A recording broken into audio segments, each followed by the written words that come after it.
My name is Clara, 33 years old, and my family thought they had finally destroyed me. At 3 in the morning, two police officers kicked down my apartment door with their guns drawn, shouting that I was under arrest for estate fraud and grand larceny. As they slammed me against the wall to handcuff me, I looked out into the hallway. My parents, Richard and Patricia, were standing there with satisfied smiles on their faces. My younger sister Brittany was holding up her phone, live streaming my arrest to her 3 million followers and calling me a thief. Her husband Jamal, an African-American real estate broker wearing a bespoke suit, leaned against the doorframe, arrogant and untouchable. He actually leaned over and whispered a joke to the arresting officer, and the cop laughed. They thought they had won. They thought I was just a helpless auditor they could easily destroy. What they did not know was that I was not a civilian, and the device strapped to my wrist was not a regular watch. Before I continue this story, let me know where you are watching from in the comments below. Hit like and subscribe if you have ever had to stand up to a toxic family who underestimated your worth. The sound of splintering wood is something you feel in your chest before your brain can process the danger. 1 second, I was fast asleep in my modest apartment, and the next, a deafening crash echoed through the hallway. Men in dark tactical gear flooded my living room. Flashlights cut through the darkness as I sat up in bed, my heart hammering against my ribs. Two uniformed police officers barged directly into my bedroom, their weapons pointed straight at my chest. They screamed at me to put my hands where they could see them, their voices overlapping in an intimidating roar. I did not scream. I did not panic. I calmly raised my empty hands and stepped slowly out of bed, keeping my movements entirely predictable. The taller officer grabbed me by the shoulder and spun me around, pressing my face hard against the cold drywall. "You are under arrest for estate fraud, grand larceny, and the manipulation of a vulnerable adult," he barked. He yanked my arms behind my back.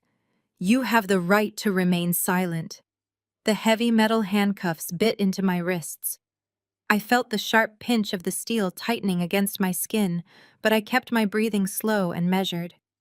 I was highly trained to handle intensely stressful situations, though absolutely nobody in that room knew it. As the aggressive officers marched me into the brightly lit living room, I saw them waiting in the hallway. My family. They had actually coordinated this entire midnight spectacle. My mother Patricia stood near the broken doorway. She was wearing an expensive trench coat, her hair flawlessly styled for a 3 in the morning raid. She shook her head with a look of theatrical disappointment, sighing loudly so the arresting officers could hear. "I always knew you would end up like this, Clara," she said, her voice dripping with venom, masquerading as sorrow. "Stealing from your own flesh and blood. You are an absolute disgrace." My father Richard stood right beside her, his arms crossed over his chest. He looked at me not with parental concern, but with absolute triumph. He actually smiled at me, a cold, calculating grin that told me they had planned this execution down to the last minute. Then there was Brittany, my younger sister, the golden child who had never worked a hard day in her life. She had her smartphone hoisted high in the air, the bright ring light illuminating my humiliation. She was broadcasting my arrest to her massive audience in real time, milking my tragedy for views. "Guys, I cannot believe this is happening right now." She feigned a dramatic sob, wiping away an invisible tear. "My own sister tried to steal our late grandfather's entire estate. Justice is finally being served tonight." Behind her stood Jamal, her husband. Jamal was an African-American real estate mogul who built his empire on shady property deals and untraceable offshore accounts. He looked completely unfazed by the chaos. As the officer pushed me toward the exit, Jamal leaned in and whispered something into the officer's ear. The cop chuckled, a conspiratorial laugh that confirmed the sick reality. Jamal had bought the local precinct, the corrupt judge who signed the warrant, and the narrative my family was eagerly selling. They were incredibly confident in their flawless plan. Grandfather Harrison had passed away just 2 weeks prior. He was the only person in this toxic family who ever showed me an ounce of genuine love. He also knew exactly how corrupt Jamal was and how heavily my parents were involved in his money laundering operations. Before he died, Grandfather Harrison and I had worked to secure his $15 million estate in an airtight legal trust, leaving every cent to me. When my parents and Jamal discovered they had been cut out, they used Jamal's dirty money to bribe local law enforcement, fabricating a story that I had forged the legal documents. They needed me locked in a jail cell and convicted of felony fraud so the state would invalidate the will. They thought I was just a struggling auditor who would crumble under a police interrogation and sign away my rights to avoid prison. I looked at Patricia and Richard. They were glowing with deep satisfaction.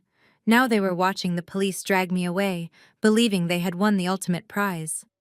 The officers shoved me toward the hallway. "Wait," I said, making my voice sound small and terrified. "Please, the handcuffs are too tight on my left wrist. It is cutting off my circulation." The officer scoffed, tightening his grip. "Deal with it," he muttered. But Jamal, playing the benevolent observer for Brittany's live stream, gestured to the cop. "Loosen it a fraction," Officer Jamal said smoothly. "We want to do things by the book." The officer grumbled, but stopped reaching down to adjust the metal cuff on my left wrist. It gave me exactly the 2 seconds of slack I needed. I did not cry. I did not beg for mercy. Instead, as the officer fumbled with the locking mechanism, I twisted my wrist just enough to reach the bulky smartwatch strapped to my arm. It looked like a generic fitness tracker. I pressed my thumb against a tiny concealed sensor on the side of the device. I flexed my wrist, applying pressure in a specific, deliberate sequence. One long press, 2 short taps. It was a silent distress beacon. The device did not beep. It did not flash. But beneath the matte black casing, a military-grade encrypted transmitter activated instantly. A silent, high-priority signal shot directly into a restricted federal database. My family thought they were sending a helpless civilian to a corrupt local jail to be bullied into submission. They had absolutely no idea that they had just authorized the kidnapping of a senior federal agent and that they had just triggered a massive federal response that was going to tear their entire world apart. The heavy metal door of the police cruiser slammed shut, sealing me inside the claustrophobic cage of the back seat. The smell of stale sweat and cheap coffee filled the cramped space. The hard plastic seat offered no comfort as the vehicle lurched forward, throwing my handcuffed wrists against the rigid divider. Flashing red and blue lights illuminated the dark city streets, casting eerie shadows across the faces of the 2 officers in the front. They were completely silent, likely assuming I was too terrified to speak. They had no idea that the silence was exactly what I needed. It gave my mind the necessary space to process the intricate web of deception that had led to this exact moment. As I stared out the reinforced window at the passing streetlights, my thoughts drifted to Grandfather Harrison. He had passed away exactly 2 weeks ago. He was an incredibly sharp and perceptive man who built a massive logistics empire from the ground up. He was also the only member of my family who possessed a functioning moral compass. His estate was valued at $15 million a fortune, consisting of prime commercial properties, liquid assets, and offshore holding accounts. But Grandfather Harrison was not just wealthy. He was incredibly observant. He saw right through the polished facade of my family. He knew exactly what was hiding behind my parents' perfectly manicured suburban life and my sister Brittany's obnoxious social media empire. He knew about Jamal. Jamal had married into the family 5 years ago, presenting himself as an exceptionally successful luxury real estate broker. He drove imported cars, wore tailored suits, and threw dirty money around to buy my parents' absolute loyalty. But Grandfather Harrison and I knew the truth about his booming real estate business. It was nothing more than an elaborate front for a massive money laundering syndicate. Jamal was moving millions of dollars of illicit cash for organized crime networks, filtering the dirty money through shell companies and high-end property acquisitions.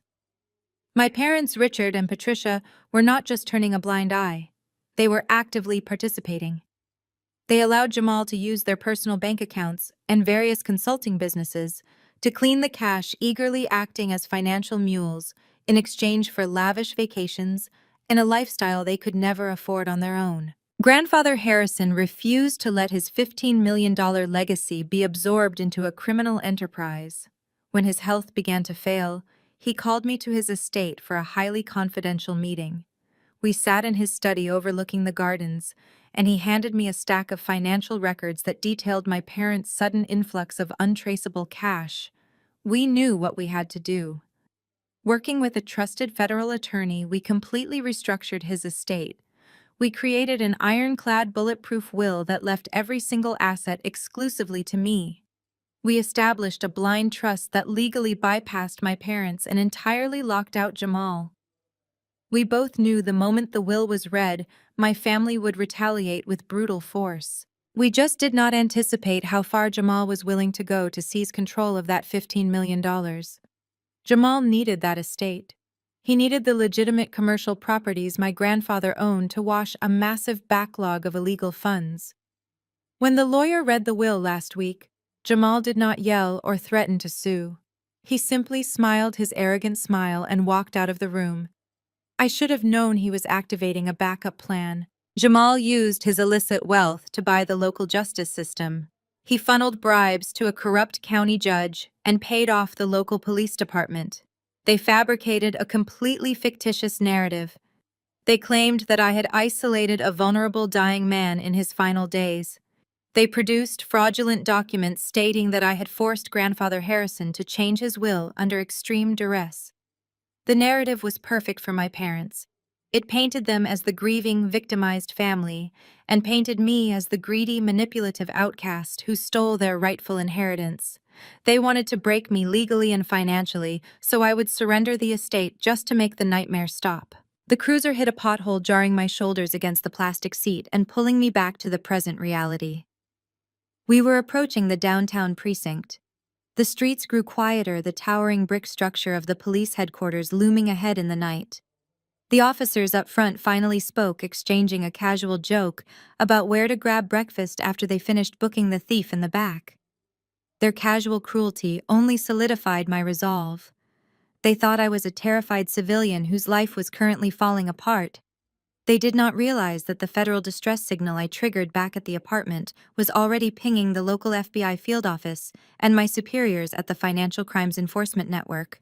The cruiser turned sharply down an alleyway and descended into the secured underground parking garage of the precinct. The heavy security gate rolled shut behind us, locking me inside the belly of the corrupt department.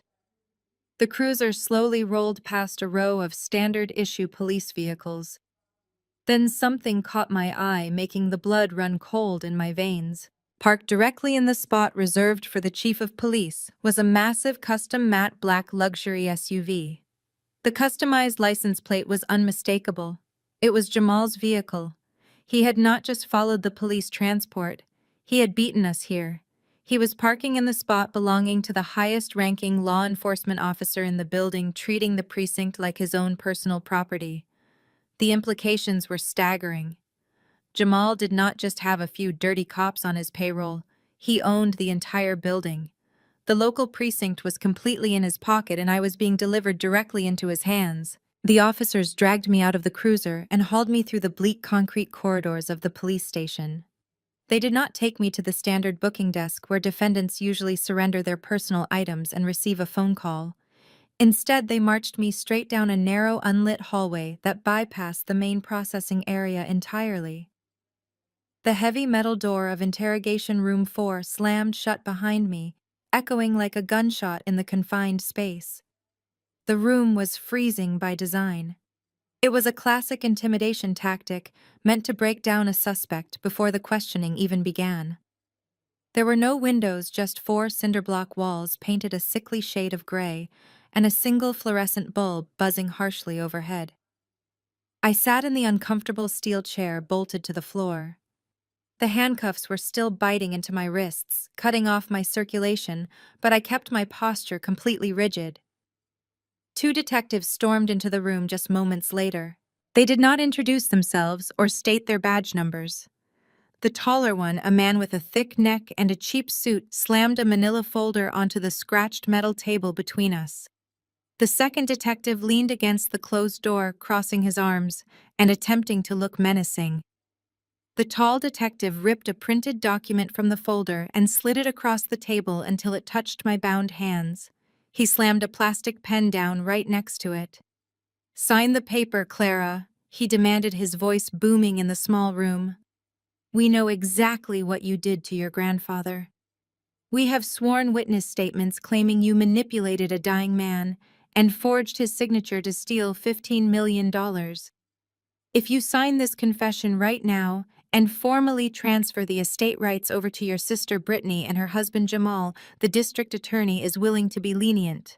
We can guarantee a reduced sentence of 10 years in a minimum security facility. If you refuse, we will make sure you get 30 years in a maximum security prison." It was the most blatantly corrupt shakedown I had ever witnessed in my entire law enforcement career. The detectives were not asking questions. They were not conducting an investigation.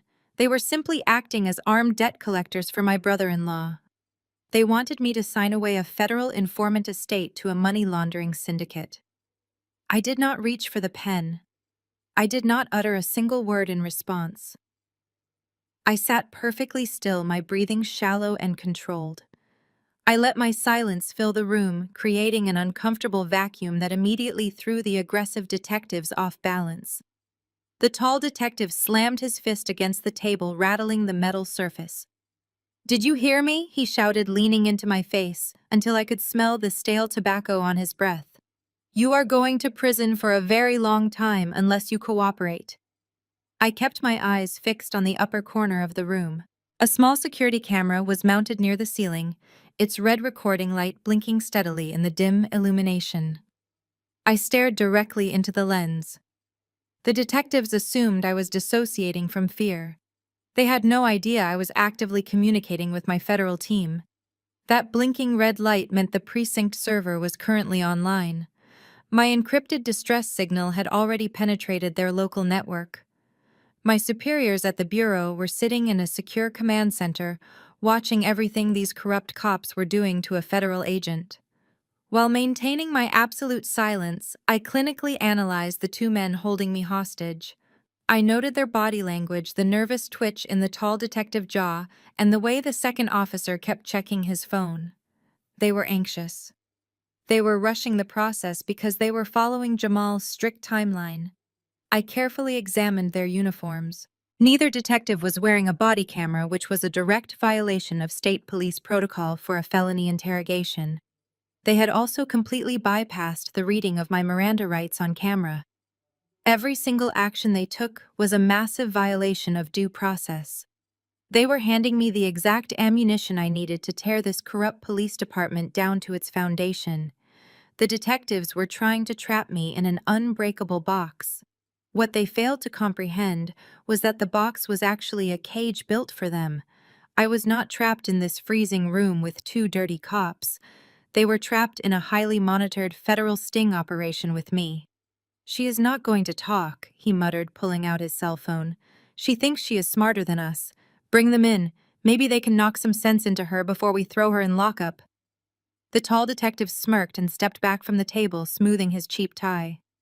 "We tried to do this the easy way, Clara," he said mockingly. "Now we do it the hard way." The heavy lock on the metal door clicked open. What happened next defied every single procedural law in the criminal justice system. The two detectives actually stepped aside deferentially, bowing their heads like obedient servants. They opened the door wide to allow unauthorized civilians directly into an active police interrogation room. My toxic family strolled into the room as if they owned the entire police station. My father Richard and my mother Patricia walked in first, looking completely relaxed and victorious. My sister Brittany followed closely behind them, holding her smartphone up to record my humiliation. Jamal stepped through the doorway, fixing the cuffs of his bespoke suit. He looked at two detectives and gave them a slight nod of approval, dismissing them like hired help. The detectives quietly closed the door, leaving me entirely alone with the people who had just orchestrated my ruin. They believed they finally won this twisted little criminal game. My family immediately surrounded the scratched metal table, forming a suffocating wall of smug satisfaction and fake concern. Brittany shoved her smartphone right into my face, the bright light blinding me in the dim room. She was ensuring every angle of my defeat was perfectly captured for her loyal followers, playing the role of the traumatized sister to absolute perfection. Patricia placed her designer handbag on the floor and slumped into the empty metal chair across from me. She launched into a performance fully aware that the precinct's security camera was recording her every move. She buried her face in her hands, letting out a loud theatrical sob that echoed off the cinderblock walls. "Just sign the confession, Clara." Patricia pleaded, her voice trembling with manufactured agony. "We are your family. We will not let these detectives hurt you if you just give back what you stole from us. Do not drag our good name through the mud any longer. Please just do the right thing and sign the paper so we can all go home and put this horrible nightmare behind us." I stared at her, marveling at the sheer audacity of her performance. She wore a diamond necklace paid for by the enterprise I was currently dismantling. Richard stepped forward and slammed his palms against the table, crowding my physical space. There were no fake tears from him. His face was twisted in a snarl of genuine contempt, a look I had endured my entire life. He leaned down, his face flushed red. "You have always been a lifetime disappointment," Richard sneered, his voice dropping to a harsh whisper. "You never measured up to your sister. You were a mediocre student, a pathetic struggling accountant, and now you have proven yourself to be a common thief. You took advantage of a sick, confused old man because you were too incompetent to build a successful life of your own. Sign the document now, or I will ensure the prosecutor pushes for the maximum sentence. You will rot in a concrete cell, and we will completely erase you from this family. You will be nothing." His words were designed to shatter me. For 33 years, that exact tone of voice had conditioned me to shrink, to apologize, to bend to their collective will. But tonight, his insults felt like absolutely nothing. I felt no pain, no sorrow, and no fear. I sat there perfectly composed, observing them like biological specimens. They were so blinded by their own greed that they could not see the steel trap closing tightly around them. Jamal had been standing near the door, silently watching the assault with supreme amusement. Now he decided it was time to close the deal. He stepped forward, waving his hand dismissively at my parents. Richard and Patricia instantly stepped back, yielding the floor to him like obedient servants. Jamal pulled out a chair and sat down, leaning across the table until his face was inches from mine. He smelled of expensive cologne and arrogance. He tapped the unsigned confession paper with his finger. "Let us cut the emotional nonsense," Clara, Jamal said smoothly, his voice dropping into a low, predatory murmur intended only for my ears. "You are a smart girl, mostly. You know exactly how the real world operates. The truth does not matter in this building. Power matters, money matters, and I have an unlimited supply of both." I kept my eyes locked onto his, refusing to look away or show a single ounce of intimidation. "I want you to understand exactly how trapped you are," Jamal continued, a cruel smile playing on his lips. "You cannot fight me. I did not just hire a good lawyer, I bought this entire police department. Chief Donovan answers directly to me. I paid him enough cash to ensure any evidence you think you have will magically disappear from the evidence locker. The judge who signed your warrant just had his offshore mortgage paid off by my firm. They work for me. You have zero leverage here." Jamal leaned back slightly, admiring his own perceived brilliance. "If you sign this paper and hand over the estate, I will let you walk out of here with a slap on the wrist. But if you try to be a hero, I will systematically destroy you. I will freeze your bank accounts. I will completely ruin your credit. I will have your sad little auditor job terminated by sunrise. You will be a felon with no money, family, or future. I will lock you away forever, Clara. Now pick up the pen and sign the damn paper." The silence returned to the room, thick and suffocating. Brittany moved the camera closer, eager to capture the exact moment my spirit broke for her internet audience.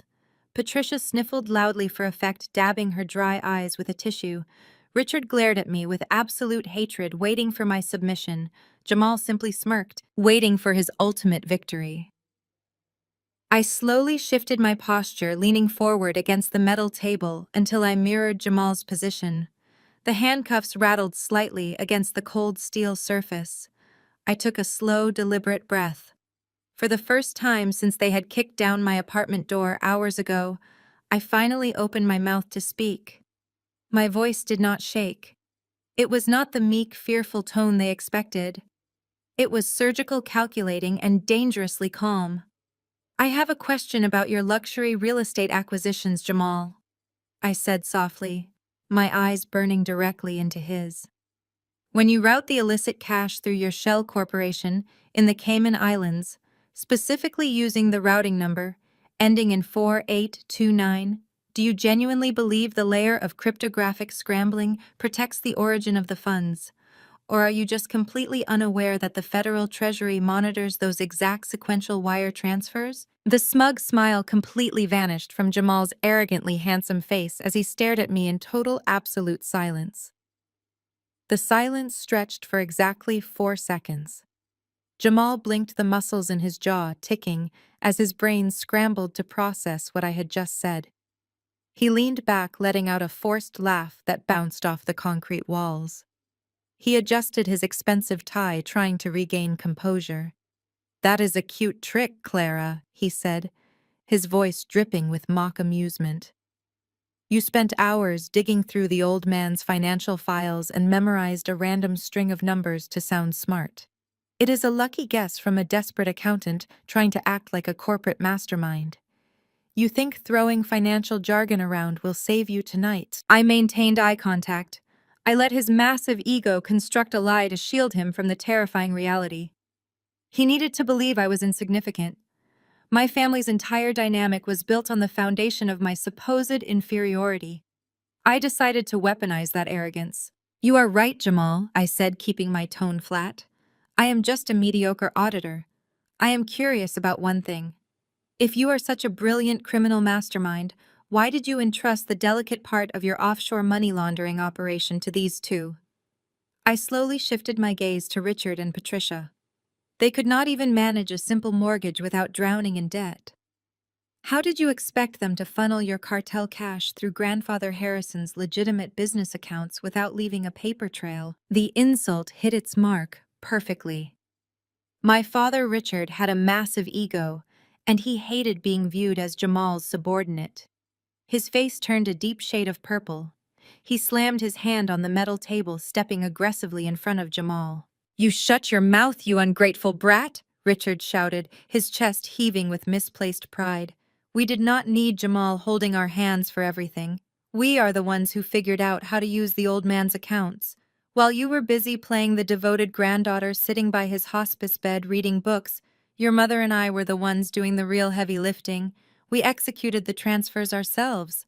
Patricia stepped up beside him, unable to resist an opportunity to brag. She smoothed the lapels of her trench coat, looking down at me with absolute disdain. "We were brilliant, Clara." Patricia boasted, a sickening smile stretching across her face. "We funneled over $3 million of Jamal's cash directly through your grandfather's medical trusts while he was heavily medicated on morphine. We disguised every offshore transfer as specialized experimental overseas treatments and private charitable donations. We bypassed every federal tax flag, and the Internal Revenue Service never suspected a thing. You think you are the only one with a brain, but you are nothing compared to us. We secured our financial future while you cried." I sat perfectly still, letting their words hang in the freezing air of the interrogation room. They had freely confessed to massive federal tax fraud, elder financial abuse, and international money laundering entirely unprompted, simply because their fragile egos could not handle a mild insult from the daughter they despised. Brittany, completely oblivious to the catastrophic legal implications of what our parents had just confessed, let out a sharp, mocking laugh. She adjusted her grip on her smartphone, panning the camera lens across the room to capture my face, then flipping it back to her own flawless makeup. "Did you guys hear that?" Brittany squealed into the microphone of her phone, addressing her 3 million loyal followers. She was giddy with the thrill of her own perceived victory. "My parents are literal geniuses, and my sister is just a jealous loser who tried to steal our rightful millions. We are about to be so incredibly rich, and she is about to spend the best years of her life wearing a bright orange jumpsuit in a dirty prison cell." Make sure you clip this and share it. Justice is beautiful. Jamal, however, was no longer smiling. The forced amusement had drained from his face. Unlike my superficial sister and arrogant parents, Jamal possessed the street smarts of a seasoned criminal. His eyes darted nervously around the windowless room, scanning the ceiling, the table, and finally locking onto my calm posture. The realization hit him like a physical blow. A sudden panic began to pool in his dark eyes. He lunged forward, grabbing the front of my shirt, pulling me halfway out of the metal chair. The handcuffs dug painfully into my wrists, but I did not flinch. He leaned in, his breath hot against my face, his voice trembling with sudden, violent rage. "You are wearing a wire." Jamal hissed, his eyes wide with paranoid fury as he frantically patted down my shoulders and the back of my chair. "You came in here trying to bait us. You think you are playing a game with me right now?" Richard and Patricia instantly froze, the smug smiles melting off their faces as Jamal's panic infected the room. Brittany lowered her phone slightly, her brow furrowing in confusion. Jamal shoved me back into the chair and let out a breathless scoff, trying to regain his dominant posture. "It does not matter," Jamal declared, projecting a false sense of absolute confidence to steady his racing heart. "It does not matter if you have a recorder taped to your chest. We own this entire city. I pay the police chief. I pay the prosecutors.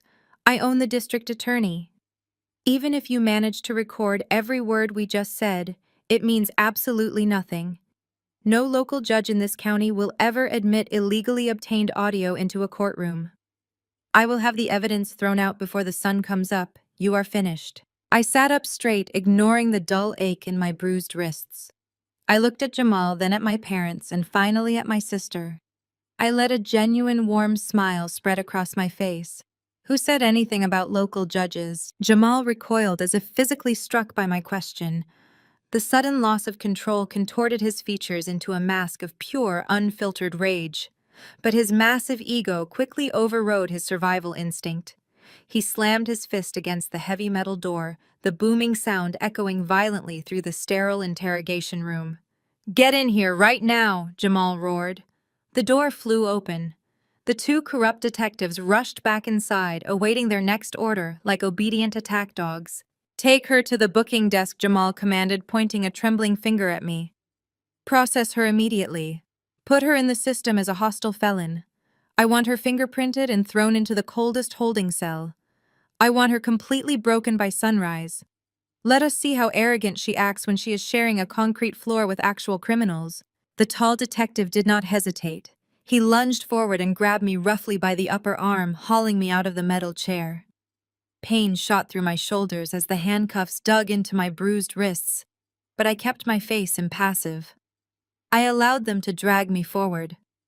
Resistance was unnecessary. Every step they forced me to take toward the booking desk was a step deeper into the federal snare I had carefully laid for them. They marched me out of the freezing interrogation room and down the stark, fluorescent-lit hallway of the precinct. My family trailed closely behind us like a royal procession. Richard and Patricia walked with their heads held high, trying to maintain their smug, victorious facades. My question about the offshore routing numbers had clearly rattled them. Brittany followed at the rear, keeping her smartphone raised high. She was eagerly narrating my perpetrator walk to her live audience. She framed the shot, perfectly capturing the corrupt detective shoving her own sister down the corridor. We emerged into the main processing area. It was an open room filled with battered desks and harsh overhead lighting. A tired-looking booking sergeant sat behind a raised glass reinforced counter. He looked up, surprised to see a civilian entourage marching into a restricted area. "Process her for felony fraud and grand larceny," the tall detective barked, shoving me against the booking counter. The sergeant frowned, glancing at Jamal, who had casually leaned against the wall with his arms crossed. The sergeant clearly understood the unspoken chain of command in this corrupt precinct. He did not ask to see the arrest report. He simply nodded and turned to his computer terminal, pulling up the state criminal database interface. Jamal stepped closer to the counter, his confidence returning as he watched. "This is the part where your life officially ends, Clara," Jamal whispered, his voice dripping with malice. Once your biometric data goes into the state system, you are marked forever. No bank will ever hire you. No landlord will ever rent to you. You are about to become a ghost. I stared straight ahead at the blank cinderblock wall. I knew exactly how the automated fingerprint identification system functioned. The local police network automatically pinged the state database, which then ran a cross-reference check against the National Federal Registry. Normally, this process took just a few seconds. But my biometric profile was not normal. My fingerprints were heavily encrypted under a Level 5 federal security clearance directly linked to the Department of the Treasury and the Joint Terrorism Task Force. The booking sergeant reached over the counter and grabbed my right hand. He dragged my hand toward the digital fingerprint scanner. The machine was a heavy black box. "Press your fingers down flat," the sergeant ordered. I extended my fingers, pressing them firmly against the cool glass surface. A bright green light swept back and forth beneath my skin. The machine hummed quietly, digesting my unique biometric markers. Behind me, my parents stepped closer to watch the final nail being driven into my coffin. Richard crossed his arms, standing shoulder to shoulder with Jamal. Brittany angled her camera to capture the computer screen, desperate to show her viewers the exact moment my criminal profile was generated. The scanner beeped a sharp, high-pitched sound, indicating the digital print capture was complete. On the sergeant's monitor, a gray progress bar appeared. The system was searching for a match. Any second now, Jamal mocked, tapping his expensive leather shoes against the linoleum floor. The progress bar hit 75%. The machine continued its low, rhythmic hum. I watched the reflection of the screen in the glass partition. I counted the seconds in my head. 1, 2, 3 seconds passed. Suddenly, the low hum of the fingerprint scanner stopped dead. The gray progress bar on the sergeant's monitor completely froze. The sergeant clicked his mouse rapidly, but the cursor was entirely unresponsive. He mashed the keys on his keyboard, but the terminal had locked up completely. "What is wrong with it?" Jamal demanded, his voice sharp with sudden irritation. "Just print the damn summary." "I do not know," the sergeant muttered, hitting the escape key repeatedly. The whole network just froze up. Before the sergeant could reach for his desk phone to call technical support, a deafening, piercing alarm erupted from the speakers mounted in the ceiling. It was not a standard fire alarm. It was a high-frequency alternating siren designed to indicate a critical security breach. The sound was incredibly loud, echoing violently off the concrete walls and forcing my parents to cover their ears in shock. Then, every single computer monitor screen in the entire booking area went completely dark. The screens remained pitch black for 2 seconds. In unison, dozens of monitors across the room suddenly flashed a blinding, brilliant red. The standard police interface was completely gone. In its place, thick black letters blazed across every single screen in the room, displaying a message that made the corrupt detectives step back in absolute horror. "Classified. Restricted federal clearance required." The heavy steel of the handcuffs fell away, hitting the linoleum floor with a sharp clatter. Chief Donovan backed away from me, his hands raised in a gesture of absolute surrender, sweat pouring down his flushed face in thick droplets. His chest heaved as if he had just run a marathon. He knew his career and his freedom had just evaporated. I slowly brought my arms forward, rolling my shoulders and rubbing the deep red indentations left on my wrists by the tight metal. The physical pain was entirely negligible compared to the profound satisfaction of this exact moment. I stood up straight. The timid, compliant auditor persona I had meticulously maintained for over a decade completely evaporated into the freezing air of the precinct. I let the false submissive posture drop. I squared my shoulders, lifting my chin, and turned to face the people who shared my blood. The atmospheric shift in the room was instantaneous and suffocating. My family stared at me, paralyzed by the sudden, terrifying transformation. The woman standing before them was no longer the punching bag they had systematically abused. The mask was gone.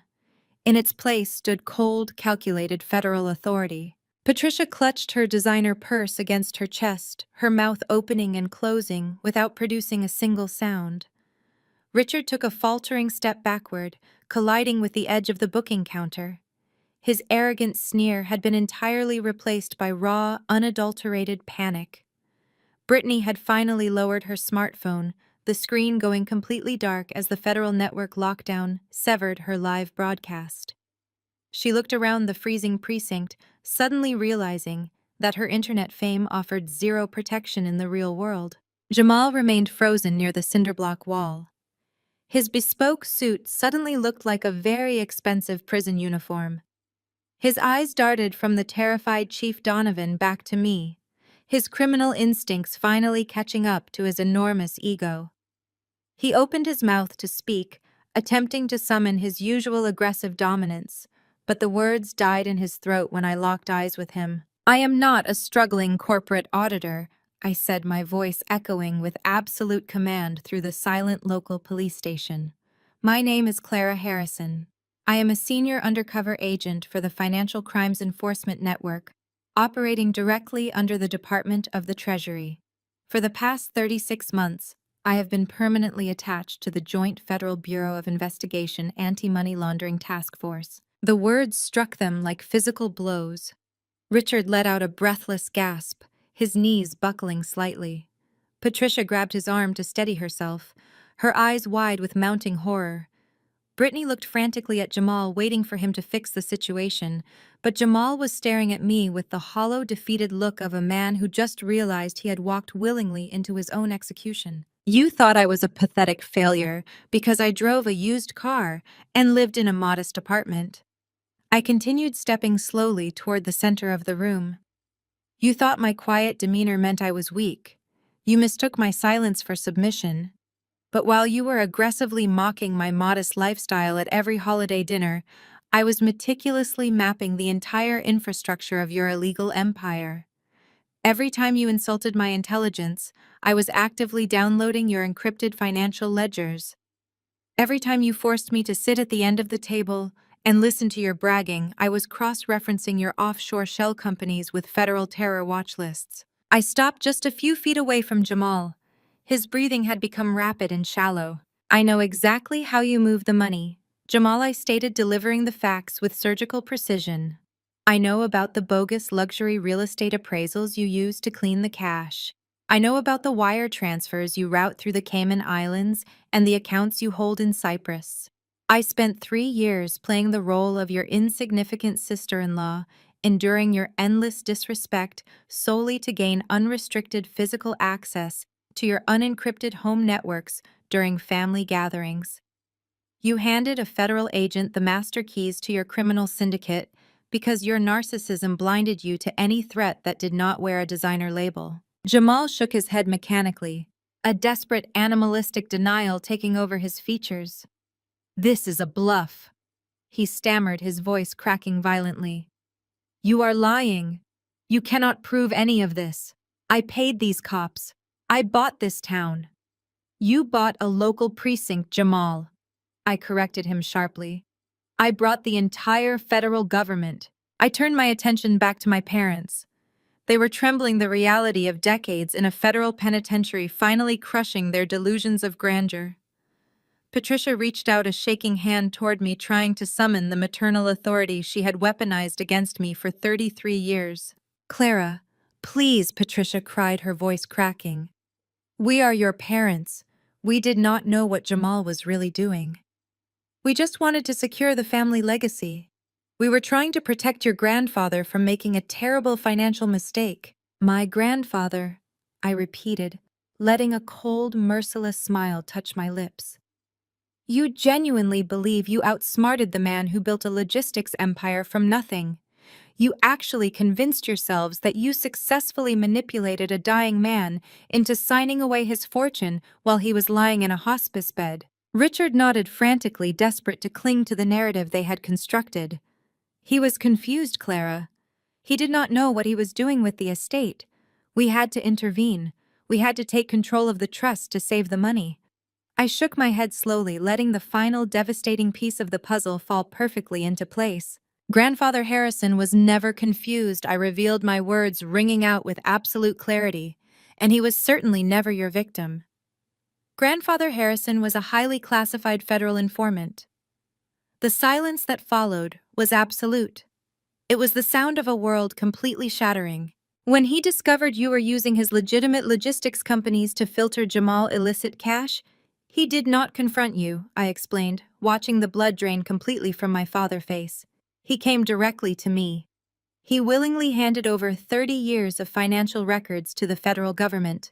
He spent his final months on Earth actively wearing a wire during your visits, recording every single time you pressured him about the estate. He knew he was dying, and he chose to spend his last days helping me build the federal indictment against his own corrupt children. I took one final step forward, delivering the killing blow to their illusions. That $15 million will was not a mistake, and it was certainly not forged, I stated, my voice echoing with finality. It was a heavily monitored, federally sanctioned sting operation. We drafted that document specifically to force you out into the open. We knew you would resort to bribery, fraud, and extortion to claim the money. You did not trap me in this precinct tonight. You walked blindly into a federal snare that my grandfather and I built together, and the steel jaws just snapped shut. The sheer weight of that revelation crushed the last remaining fragments of their arrogant delusions. The pristine, untouchable reality they had constructed for themselves was instantly pulverized into dust.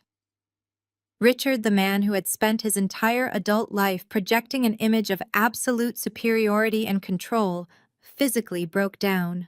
His legs simply gave out beneath his heavy frame. He collapsed onto the cold linoleum floor of the booking area, landing hard on his knees. The sharp impact echoed through the dead silence of the room, but he did not even seem to register the pain. His hands clawed uselessly at his own chest, his expensive suit wrinkling as he began to hyperventilate. Short, ragged gasps tore from his throat. His face, previously flushed with aggressive rage, turned a sickening shade of gray. The towering patriarch, who had consistently belittled my intelligence and mocked my career, was reduced to a weeping, trembling mess, unable to draw a full breath as the realization of his impending federal incarceration suffocated him. Patricia stood frozen above him. She looked down at her husband writhing on the dirty precinct floor, but she made absolutely no move to comfort him. Her survival instinct, honed by decades of prioritizing her own comfort over everything else, was short-circuiting. She slowly backed away from Richard, her wide eyes darting frantically toward the heavy metal exit doors, as if she could somehow casually stroll out of the building and pretend none of this had ever occurred. Then the panic infected Brittany. My younger sister had been standing in the corner, clutching her smartphone like a protective talisman. The device had always been her shield, her weapon, and her entire source of validation. The moment my words fully registered in her mind, her eyes blew wide with terror. She stared down at the blank black screen of her expensive phone, suddenly realizing that her reckless live broadcast had permanently captured every single federal confession, every threat, and every piece of illegal bribery they had arrogantly flaunted in the interrogation room. Her perfectly manicured thumbs began flying across the glass screen in a frantic, desperate blur. She was desperately swiping, tapping, trying to access her application settings to delete the broadcast, erase the archives, and wipe her social media channels clean. "You cannot delete it, Brittany," I said. My voice was calm, cutting through the sound of our father sobbing on the floor. Brittany jerked her head up, her eyes wild with panic. "I am deleting everything right now," Brittany shrieked, her voice cracking as she jammed her finger against the screen. "You have nothing. I am wiping the whole account. The video is gone. It never happened." I took one slow, deliberate step toward her, letting my absolute federal authority radiate clearly through the freezing room. "Your phone is a useless piece of plastic," I informed her coldly. "The Financial Crimes Enforcement Network Cyber Division intercepted your transmission the exact second you pressed the live button in my apartment hallway. They did not just record the broadcast. They seized your entire cloud server an hour ago. Every deleted message, every hidden direct message regarding Jamal and his offshore accounts, every single piece of data you thought was secure, has already been downloaded, cataloged, and securely locked in a federal vault. You just provided the Department of Justice with highly incriminating digital evidence in pristine high definition." Brittany dropped the phone.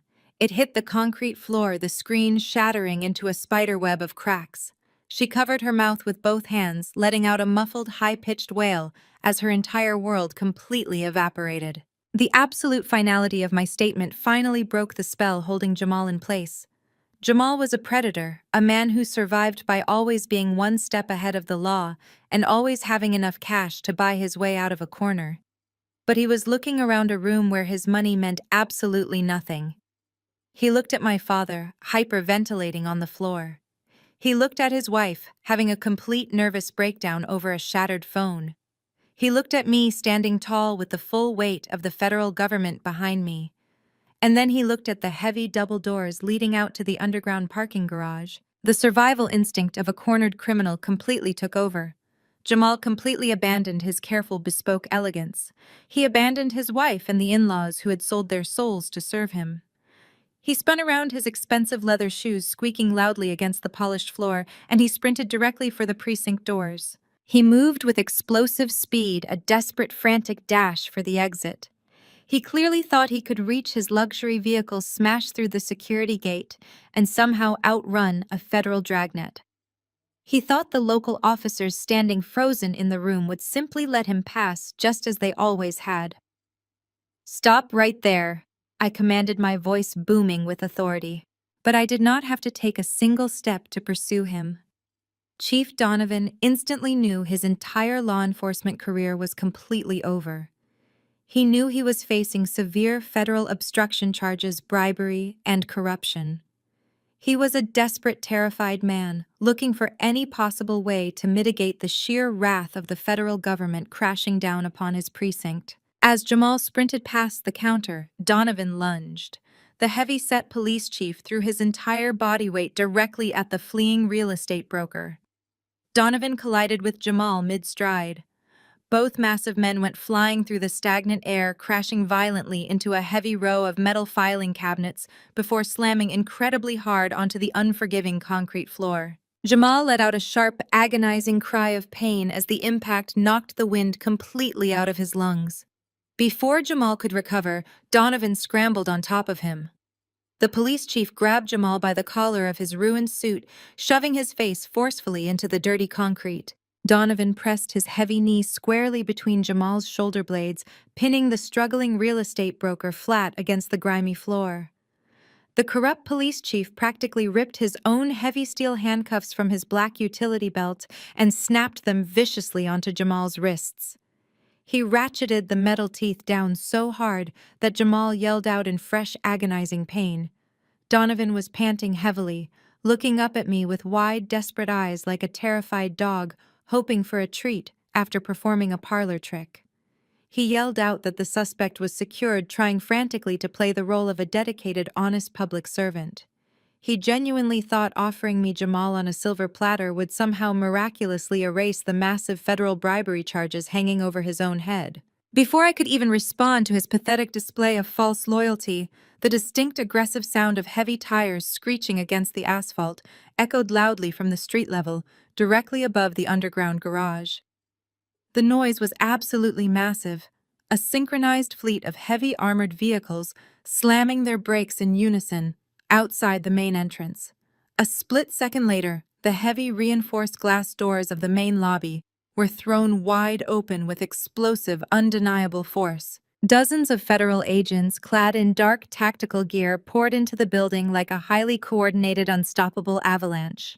They moved with terrifying efficiency, their heavy tactical boots hitting the floor in a synchronized rhythm that shook the room. Emblazoned across their tactical vests in bold yellow letters were the initials of the Federal Bureau of Investigation. They immediately fanned out across the large booking area, securing every exit, every dark corridor, and every single room in the corrupt local precinct. A tall, broad-shouldered special agent in charge strode purposefully through the sea of tactical gear.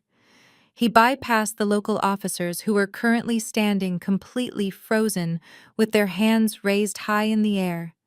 He walked directly toward me, halting at a perfectly respectful distance. He gave a sharp, highly professional nod. "The building is completely secured, Special Agent Harrison," he reported, his deep voice cutting through the stunned silence of the room.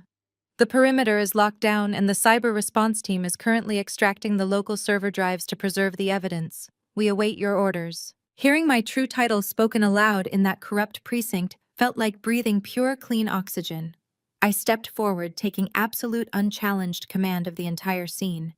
The local detectives who had arrogantly tried to force my confession in the freezing interrogation room just moments ago were now backed completely against the cinder block wall.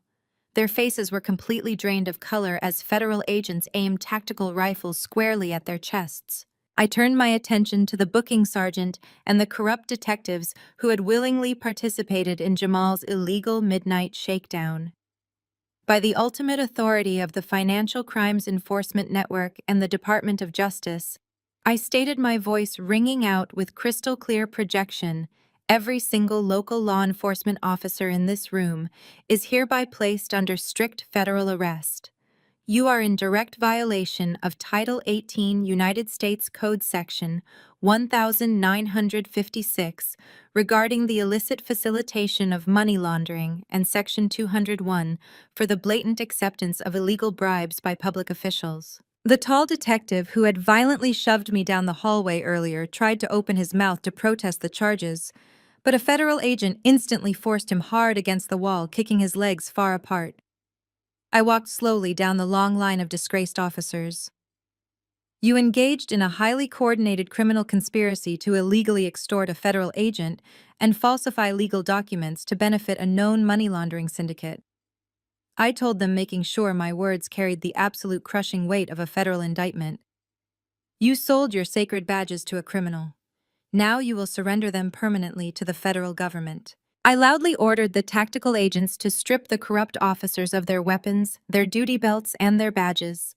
The metallic clatter of police shields hitting the concrete floor was a beautiful, resounding symphony of pure justice. Chief Donovan, still kneeling awkwardly beside the handcuffed Jamal, slowly raised his hands and let a federal agent confiscate his weapon without a single word of protest. His career was entirely over, and his pension was permanently gone. With the local police force fully neutralized and secured, I finally turned my attention back to my blood relatives. The federal agents had already hauled Richard and Patricia up from the floor, securing their wrists tightly behind their backs in heavy plastic zip ties. My parents looked completely shattered.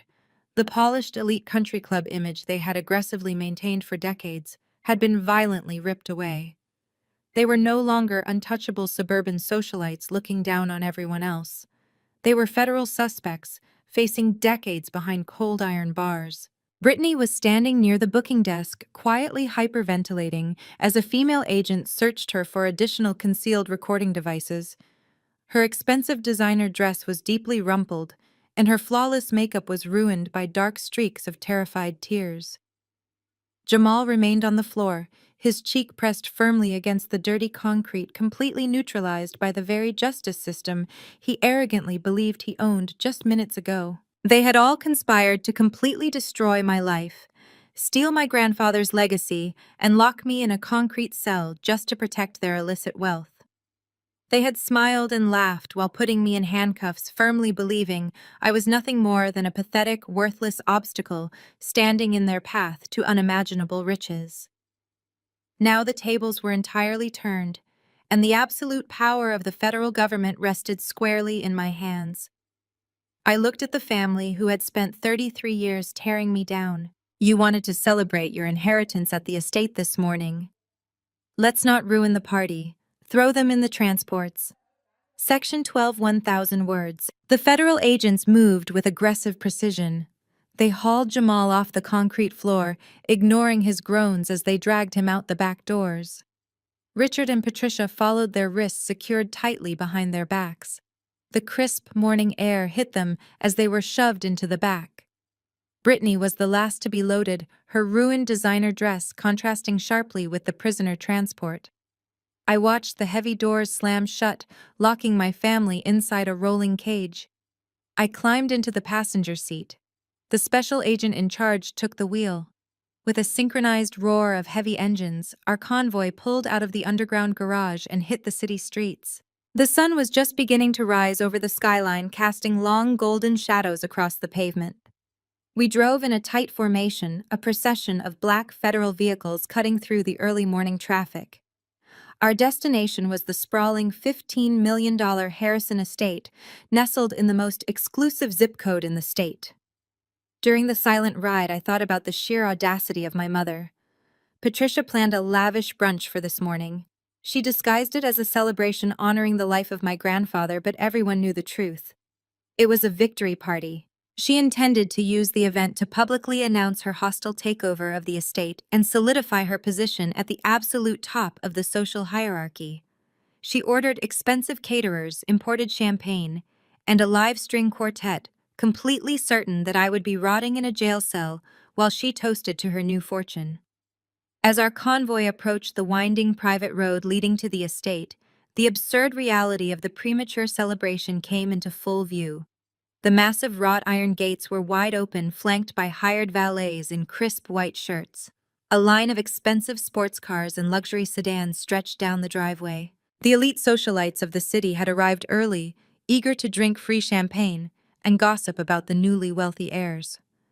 Through the tinted windows of the SUV, I could see the expansive front lawn. White event tents were pitched perfectly across the green grass. Waitstaff carried heavy silver trays loaded with crystal flutes and expensive appetizers. The gentle, sophisticated melodies of a string quartet floated through the morning air. Women in designer dresses and men in tailored suits stood in small, exclusive clusters, laughing and chatting. They were waiting for the guests of honor to arrive. They expected my parents to pull up in the luxury vehicle ready to pop champagne. Instead, the tranquil atmosphere was violently shattered. The special agent in charge hit the emergency sirens for 2 deafening seconds to clear the path. Our convoy of heavy black SUVs and armored federal transport vans tore up the pristine gravel driveway, completely bypassing the startled valets. We slammed on the brakes directly in front of the grand marble staircase of the main house. The sudden aggressive arrival of a federal raid team instantly killed the party. The string quartet stopped playing mid-song. Crystal champagne flutes slipped from manicured hands, shattering against the stone pathways. The wealthy guests stood absolutely frozen, their polite smiles melting into expressions of sheer, unadulterated shock. Dozens of heavily armed FBI agents poured out of the SUVs, instantly establishing a secure perimeter around the vehicles. The high society crowd gasped, taking involuntary steps backward as tactical rifles were raised. Then the heavy metal doors of the prisoner transport vans swung open. The federal agents reached inside and forcefully pulled the guests of honor out into the bright morning sunlight. The spectacle was utterly devastating to their manufactured social image. Richard was dragged out. First, his shoulders slumped and his face completely devoid of color. The arrogant patriarch looked like a broken, pathetic old man. Patricia stumbled out next, weeping uncontrollably. Her flawless hair was a tangled mess, and her expensive trench coat was stained with the grime of the precinct floor.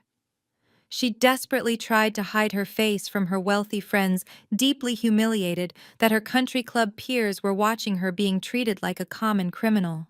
Brittany was hauled out, kicking and crying, her ruined makeup making her look absolutely unhinged. She frantically tried to turn away from the dozens of people staring at her, fully aware that the very socialites she desperately wanted to impress were now viewing her as a massive disgrace. Finally, the agents pulled Jamal out of the back. The once untouchable real estate mogul was limping heavily, his bespoke suit torn at the shoulder from his encounter with the corrupt police chief. The heavy plastic zip ties binding his wrists behind his back served as visual confirmation of his defeat. The wealthy crowd began to quietly murmur. These were the exact people who had spent years mocking me behind my back, fueled by the vicious lies my family had spread to build themselves up. They had eagerly consumed the narrative that I was a pathetic failure. They had laughed at my modest lifestyle, completely oblivious that they were socializing with common criminals, stealing from a dying man. Now they were witnessing the brutal destruction of the lies they had chosen to believe. I slowly unbuckled my seatbelt. I reached into the center console, picked up my gold federal badge, and clipped it to the front of my belt. I opened the door of the SUV and stepped out into the crisp morning air. The sun caught the polished gold of my badge, making it gleam brightly. I did not rush. I walked slowly and purposefully toward the marble staircase, my posture radiating federal authority. As I approached the socialites, they recognized the face of the daughter they had been taught to despise. They saw the federal badge. They saw the tactical agents deferring to my command. The crowd of guests parted for me in absolute silence, stepping aside to clear my path like the Red Sea. I ascended the granite staircase, my boots echoing against the stone. I reached the landing and turned to face the sprawling lawn. The catering staff stood frozen, holding silver trays. The wealthy elite of the city, the very people who had sneered at my supposedly mediocre existence, stared up at me with pale faces. Below me, federal agents forced Richard, Patricia, Brittany, and Jamal into a tight line at the base of the steps. They looked like shattered porcelain. I reached into my tactical vest and pulled out a thick master file. It contained hundreds of pages of federal indictments, financial transcripts, and wiretap logs. I did not yell. I did not raise my voice or show a single ounce of anger. Anger implies a loss of control, and right now I held absolute authority. My voice carried across the silent estate, surgical and deadly calm, cutting through the crisp morning air with devastating precision. "Welcome to the celebration!" I announced clearly to the completely silent crowd. "Patricia invited you all here to toast to a stolen legacy. You came to drink champagne funded by the exploitation of my dying grandfather. Since you are already gathered, it is only fitting that you witness exactly where the money originates." I opened the master file and locked my eyes directly onto Jamal. He tried to stand tall, trying to project the intimidating aura of a successful real estate mogul, but the heavy plastic zip ties biting into his wrists ruined the illusion. "Jamal operates a luxury real estate brokerage downtown," I stated clearly, ensuring every socialite on the lawn heard every single syllable. "You all know him. Many of you have bought homes through his firm. You admired his imported cars and bespoke suits. What you did not know is that his brokerage is nothing more than a high-volume washing machine for organized crime syndicates operating on the eastern seaboard." Jamal forcefully shook his head, his breathing becoming incredibly shallow. He looked frantically at the guests, attempting to salvage his destroyed reputation. "Do not listen to her!" he shouted, his voice cracking violently. "This is a targeted setup. She is lying to all of you." I ignored his pathetic outburst and flipped to the first page of the indictment. I read the facts directly from the federal record. "You create fictitious buyers using stolen identities," I explained, my voice relentless and steady. "You use dirty street money to purchase high-end commercial properties entirely in cash. Then you immediately sell those same properties at a deliberate loss to shell corporations that you personally control. The funds are then wired out as legitimate real estate proceeds, allowing violent criminal enterprises to access clean capital without triggering domestic banking alarms." I stepped down one marble stair, closing the distance between us. The federal agents tightened their grip on his shoulders as he tried to back away. "You thought you were a genius, Jamal." I continued, my tone dropping to a sharp clinical register. "You thought layering the transactions through multiple holding companies would hide the origin of the funds. But you made a critical error. You used the exact same offshore routing protocols for every single transaction. You thought your accounts in the Cayman Islands were completely untraceable. You genuinely believed that routing number ending in 4829 was protected by unbreakable encryption." Jamal gasped, his chest heaving rapidly. The exact routing number I had whispered to him in the freezing interrogation room earlier that morning was now being broadcast to the entire elite social circle. He realized I had not just guessed. I possessed the entire master ledger of his massive criminal enterprise. "We have tracked every single wire transfer," I told him, closing the thick file with a loud snap. "We tracked the $3 million you forced my parents to funnel through Grandfather Harrison's medical trusts. We tracked the massive bribes you paid to the local police chief to secure your fake arrest warrant. We seized the server data from your shell company, proving you actively laundered over $50 million in the past 36 months alone. You left a digital footprint so massive that the Department of Justice built an entire task force just to catalog your mistakes." The guests gasped collectively. Women covered their mouths in horror.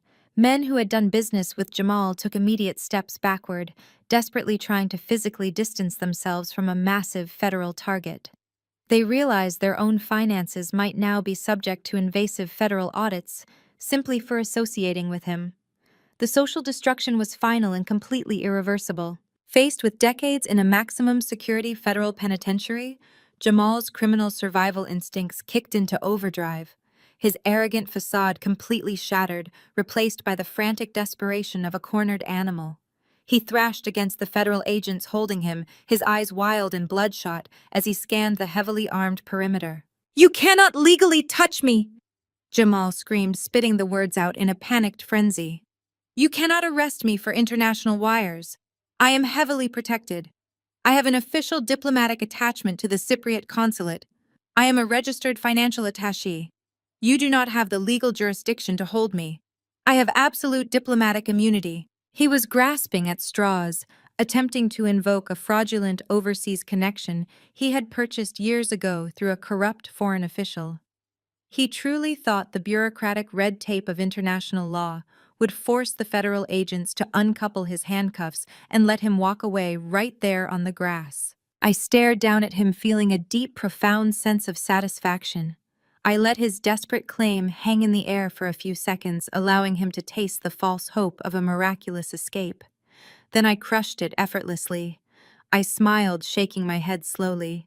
"Did you really think the Financial Crimes Enforcement Network would execute a raid of this magnitude without securing the international perimeter first?"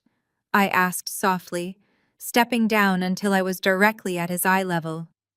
"We visited your overseas contacts yesterday." Jamal stopped thrashing. He froze completely, staring up at me with sheer terror. "Your untouchable contacts at the consulate are currently sitting in federal holding cells," I revealed, delivering the final devastating blow. "The moment we showed them the wiretap transcripts detailing your operation, they rolled on you instantly. They gave up your name, your account numbers, and your entire network just to secure their own plea deals. Your diplomatic immunity does not exist, Jamal. Your friends sold you out to the federal government to save themselves, and you are entirely on your own." The absolute reality of his isolation finally broke Jamal. The smooth real estate broker vanished, leaving a terrified man staring at the ruins of his life. Faced with spending the next 20 years in a federal penitentiary, the legendary loyalty of my family instantly evaporated. They turned on each other with the viciousness of starved wolves. Brittany was the first to break the alliance. The golden child who just hours ago had been enthusiastically live-streaming my arrest to millions of followers suddenly realized she was facing a federal conspiracy charge. She yanked her shoulder away from the agent holding her and glared at her husband. "I had absolutely nothing to do with his business," Brittany screamed, her voice shrill and echoing across the lawn. "I am just a social media influencer. I do not know anything about offshore accounts or money laundering." Jamal lied to me. He told me his real estate firm was highly profitable. "I am an innocent victim. You need to let me go right now." Jamal whipped his head around, staring at his wife with sheer disbelief. The betrayal hit him fast, and his shock immediately morphed into explosive anger. He thrashed against his plastic zip ties, leaning aggressively toward Brittany and my parents. "You spoiled, pathetic liar!" Jamal roared, his voice cracking with rage. "You spent every dime I brought home. You knew exactly where the cash came from. And do not act innocent, Richard. You and Patricia forged the hospice documents. I just gave you the outline. You two sat in the hospital room and forced the old man to sign the fake amendments. You orchestrated the estate fraud because you were desperate to pay off the massive credit card debt you hid from your country club friends." The high society guests gasped in unison. The elite crowd who had spent years admiring my parents' perfect suburban facade now watched in absolute disgust as the ugly criminal truth was laid bare on the front lawn. Richard and Patricia turned pale, their mouths opening and closing in silent panic. "That is a complete fabrication," Richard yelled, his voice trembling as he tried to maintain his shattered dignity in front of his peers. "We are respectable citizens. Jamal is a criminal trying to drag us down with him." I watched them tear each other apart, feeling a profound sense of vindication. The toxic family unit that banded together for 33 years to isolate and abuse me was completely destroying itself to save their own skins. They had no loyalty, they only had greed and self-preservation. I took a slow, deliberate step toward Brittany. She shrank back, her eyes darting frantically, looking for an escape that did not exist. The golden child was finally forced to face the sister she had systematically bullied her entire life. "You claim you are an innocent victim, Brittany," I stated, my voice echoing with icy federal authority. "You claim your lifestyle is completely separate from Jamal and his illicit activities. Let us closely examine that claim right now before your audience of wealthy peers." I opened the thick master file again and pulled out a stack of financial flowcharts, holding them up for both Brittany and her wealthy audience to see. "Your entire online persona is a carefully constructed federal crime," I explained clinically. "You portray yourself as a self-made millionaire influencer. But we audited your holding companies. Your cosmetic line has never generated a single dollar of actual profit. Every luxury handbag, every first-class flight, and every designer outfit you flaunted was directly funded by wire fraud." Brittany shook her head frantically, fresh tears ruining her expensive makeup. She tried to look away, but the federal agents held her firmly in place. "Jamal used your vanity brand as a primary washing machine for cartel money," I continued relentlessly. "He deposited hundreds of thousands of dollars in dirty cash into your business accounts, classifying them as phantom brand sponsorships. You knowingly signed the tax returns verifying those deposits. You did not build a business, Brittany. You built a federal money laundering vehicle disguised as an Instagram aesthetic, and you completely knew it. We intercepted the encrypted messages where you explicitly asked Jamal for an extra $50,000 of untraceable cash to pay for your luxury vehicle." The crowd of socialites began muttering harshly. The same people who eagerly followed Brittany online and attended her exclusive parties were now looking at her with absolute revulsion. Her fake empire had been burned to the ground in less than 2 minutes. She was no longer a wealthy influencer. She was an indicted co-conspirator facing serious prison time. Brittany let out a loud, pathetic wail and slumped forward against the agent, holding her completely broken. The golden child had finally fallen. With Jamal neutralized and Brittany destroyed, the focus shifted to the architects of this entire nightmare. I slowly turned my gaze toward my parents. Richard was staring at the grass, completely defeated, realizing his respected social standing was permanently gone. But Patricia was not ready to surrender. Her survival instinct kicked into overdrive, prompting her to play the absolute final, most desperate card she had left. Patricia suddenly threw herself forward, her knees hitting the stone pathway hard. The federal agents tried to restrain her, but she aggressively wriggled forward, pulling herself across the ground until she was just a few feet away from my boots. Her expensive dress dragged through the dirt. She looked up at me, her face completely covered in tears, her eyes wide with a frantic, manufactured agony. She knew the legal arguments had failed. She knew the financial evidence was absolutely undeniable. So she resorted to the only weapon she had ever successfully used. "Clara, my sweet girl," Patricia sobbed, her voice cracking with a perfectly orchestrated display of maternal desperation. "Please, you have to listen to me. We are your blood. We are your parents." I stared down at the woman who had spent my entire life making me feel completely invisible. Patricia knelt on the manicured grass of the sprawling estate, her expensive silk dress soaking up the morning dew and the dirt. She clasped her hands together tightly against her chest, performing a masterclass in theatrical desperation. She wailed loudly, ensuring her voice carried across the lawn to reach the ears of her wealthy country club friends. "We sacrificed everything for you, Clara," Patricia cried, her tone fluctuating between a demanding shriek and a pathetic whimper. "We gave you a roof over your head, we clothed you, we protected you from the harsh realities of the world. You cannot let these federal agents take us away. We are your blood. You owe us your loyalty." A heavy, absolute silence fell over the gathered crowd of high society guests. The catering staff stood perfectly still. The tactical agents surrounding the perimeter kept their rifles lowered, but their eyes remained highly alert watching the pathetic display unfold. A few years ago, that exact tone of voice would have paralyzed me. When I was a teenager, Patricia would use those exact same tears to guilt me into surrendering my allowance, to force me to apologize for things I never did, and to make me believe I was an ungrateful burden on the family. She expected the heavy chains of familial obligation to miraculously pull me back under her control. She expected me to break down, rush forward, and order the federal agents to release my parents. Instead, I stood perfectly rigid on the marble staircase. I did not soften my gaze. I did not extend a hand to comfort her. I let her weep on the ground for a long, agonizing moment, allowing the elite guests to fully witness the absolute humiliation of a woman who had spent decades pretending to be royalty. "You sacrificed absolutely nothing for me," I stated, my voice echoing with a cold, terrifying authority that sliced right through her manufactured sobbing. "You utilized my existence purely as a financial shield to protect your own reckless spending.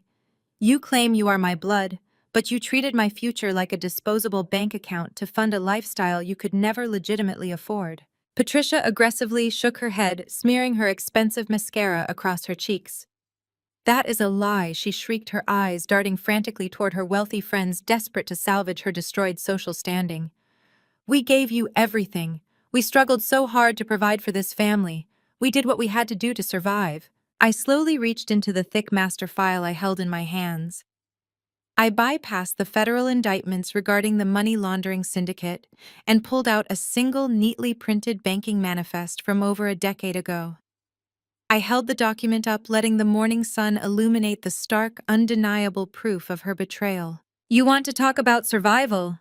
I asked, my voice dropping to a clinical, razor-sharp register. "Let us discuss the concept of survival. Let us talk about August 12th, exactly 9 years ago.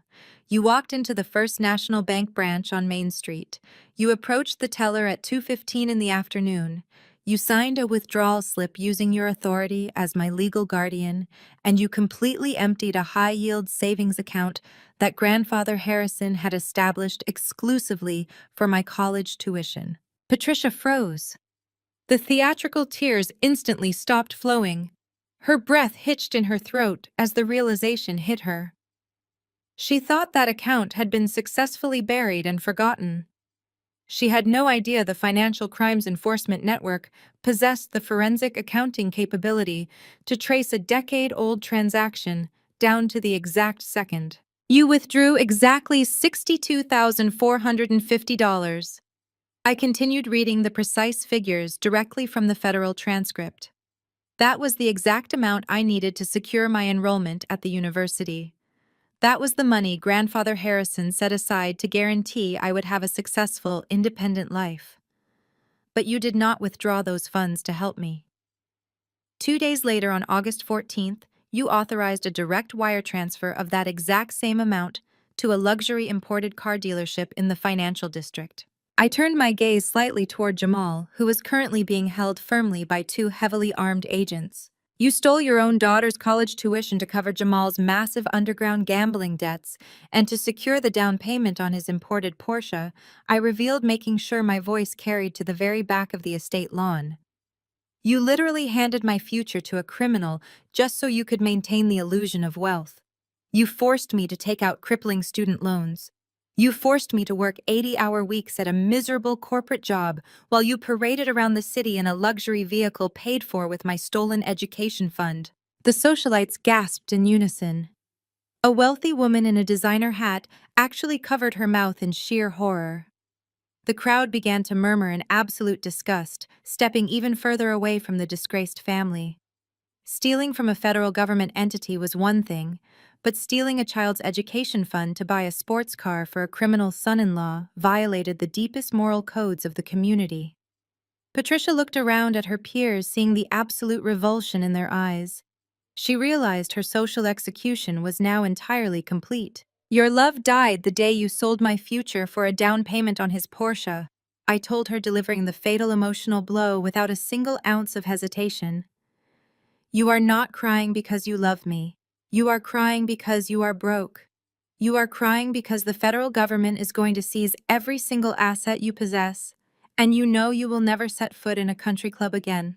Patricia slumped forward into the dirt, letting out a hollow, defeated wail. She had absolutely no defense left. Every lie she ever told had been surgically dismantled. Richard could not handle the absolute humiliation. The fragile ego of the towering patriarch completely shattered. He had spent his entire life dominating women, bullying his daughters, and demanding total obedience from everyone around him. Seeing his wife humiliated in the dirt and his own legacy destroyed by the daughter he deemed a failure was simply too much for his mind to process. He completely snapped. Richard let out a furious, animalistic roar. He violently jerked his shoulders, attempting to break free from the federal agent holding his arms.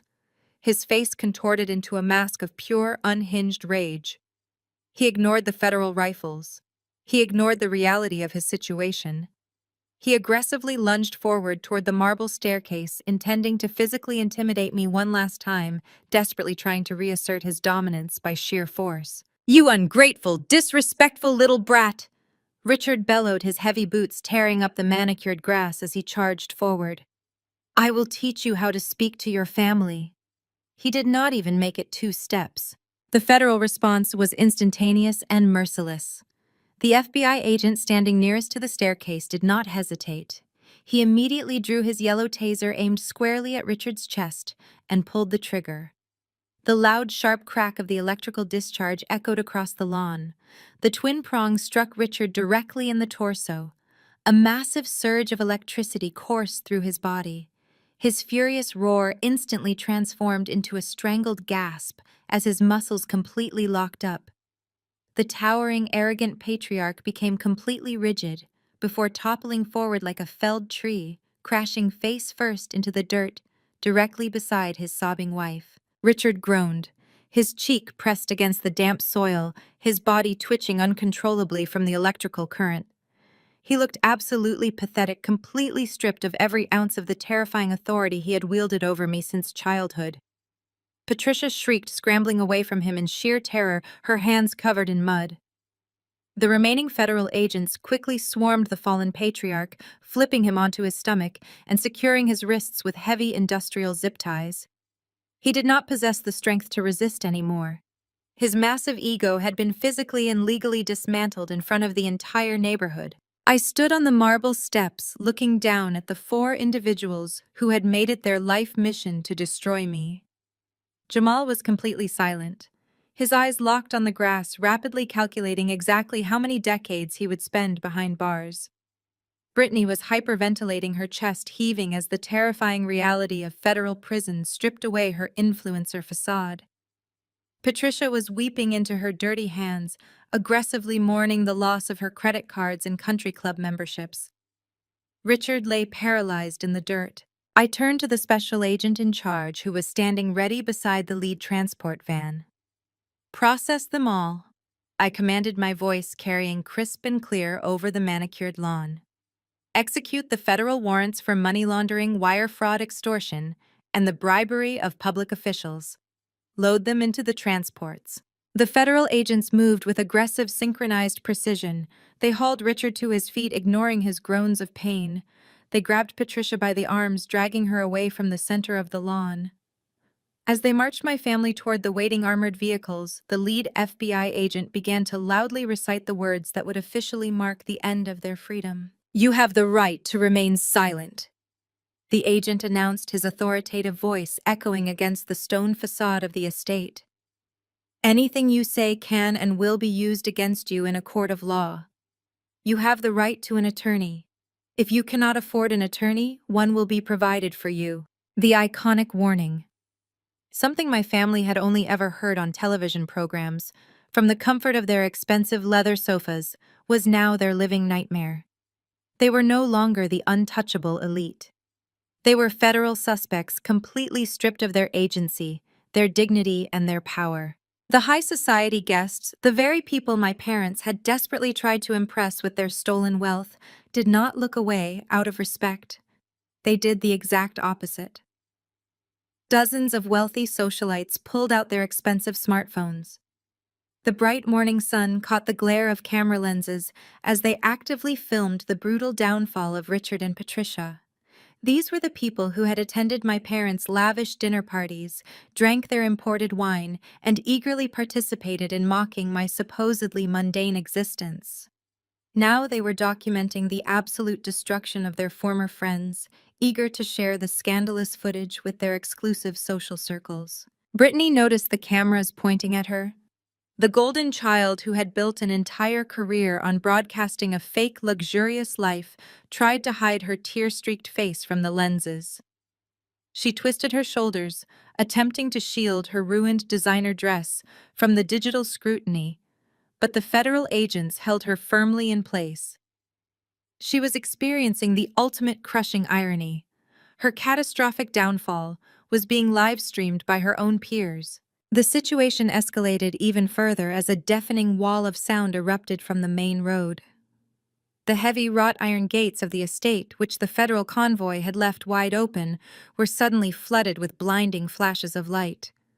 The local media had arrived. News vans from every major network in the city screeched to a halt right outside the property line. Reporters clutching microphones sprinted toward the perimeter, followed closely by camera crews carrying heavy broadcasting equipment. News helicopters began circling overhead, the rhythmic thumping of their rotor blades shaking the leaves of the old oak trees. The story of a massive federal raid targeting a prominent local real estate broker and his elite family had leaked to the press desk. Jamal squeezed his eyes shut as the camera flashes illuminated his face. He knew his picture would be plastered across every evening news broadcast in the country by 5 o'clock. The secret criminal empire he had built in the shadows was completely exposed to the glaring light of national media. The agents shoved Jamal into the back of the first armored transport van. Brittany was forced into the second vehicle, her wails echoing from the steel interior. Patricia and Richard were loaded into the final transport. My mother turned her head one last time, trying to look back at the beautiful, sprawling estate she had wrongfully tried to claim. A federal agent firmly pushed her head down, forcing her into the dark, windowless cage of the van. The heavy metal doors slammed shut with a resounding final thud. The engines of the federal transports roared to life, spewing gray exhaust into the pristine morning air. The special agent in charge gave me a sharp, respectful salute before climbing into the lead vehicle. The massive convoy began to slowly roll down the long gravel driveway, their red and blue emergency lights flashing brilliantly against the manicured hedges. The reporters waiting at the gates aggressively shouted questions, their camera lenses pressed against the iron bars, capturing the dramatic exit of the fallen elite. I watched the black vehicles disappear down the winding road, taking the architects of my misery completely out of my life. The screaming sirens gradually faded into the distance, eventually swallowed by the ambient sounds of the waking city. The high society guests standing on the lawn were completely silent. The string quartet had long since packed up their instruments and fled the scene. The catering staff quietly began clearing the shattered crystal champagne flutes from the stone pathways. The wealthy elite realized the spectacular show was officially over.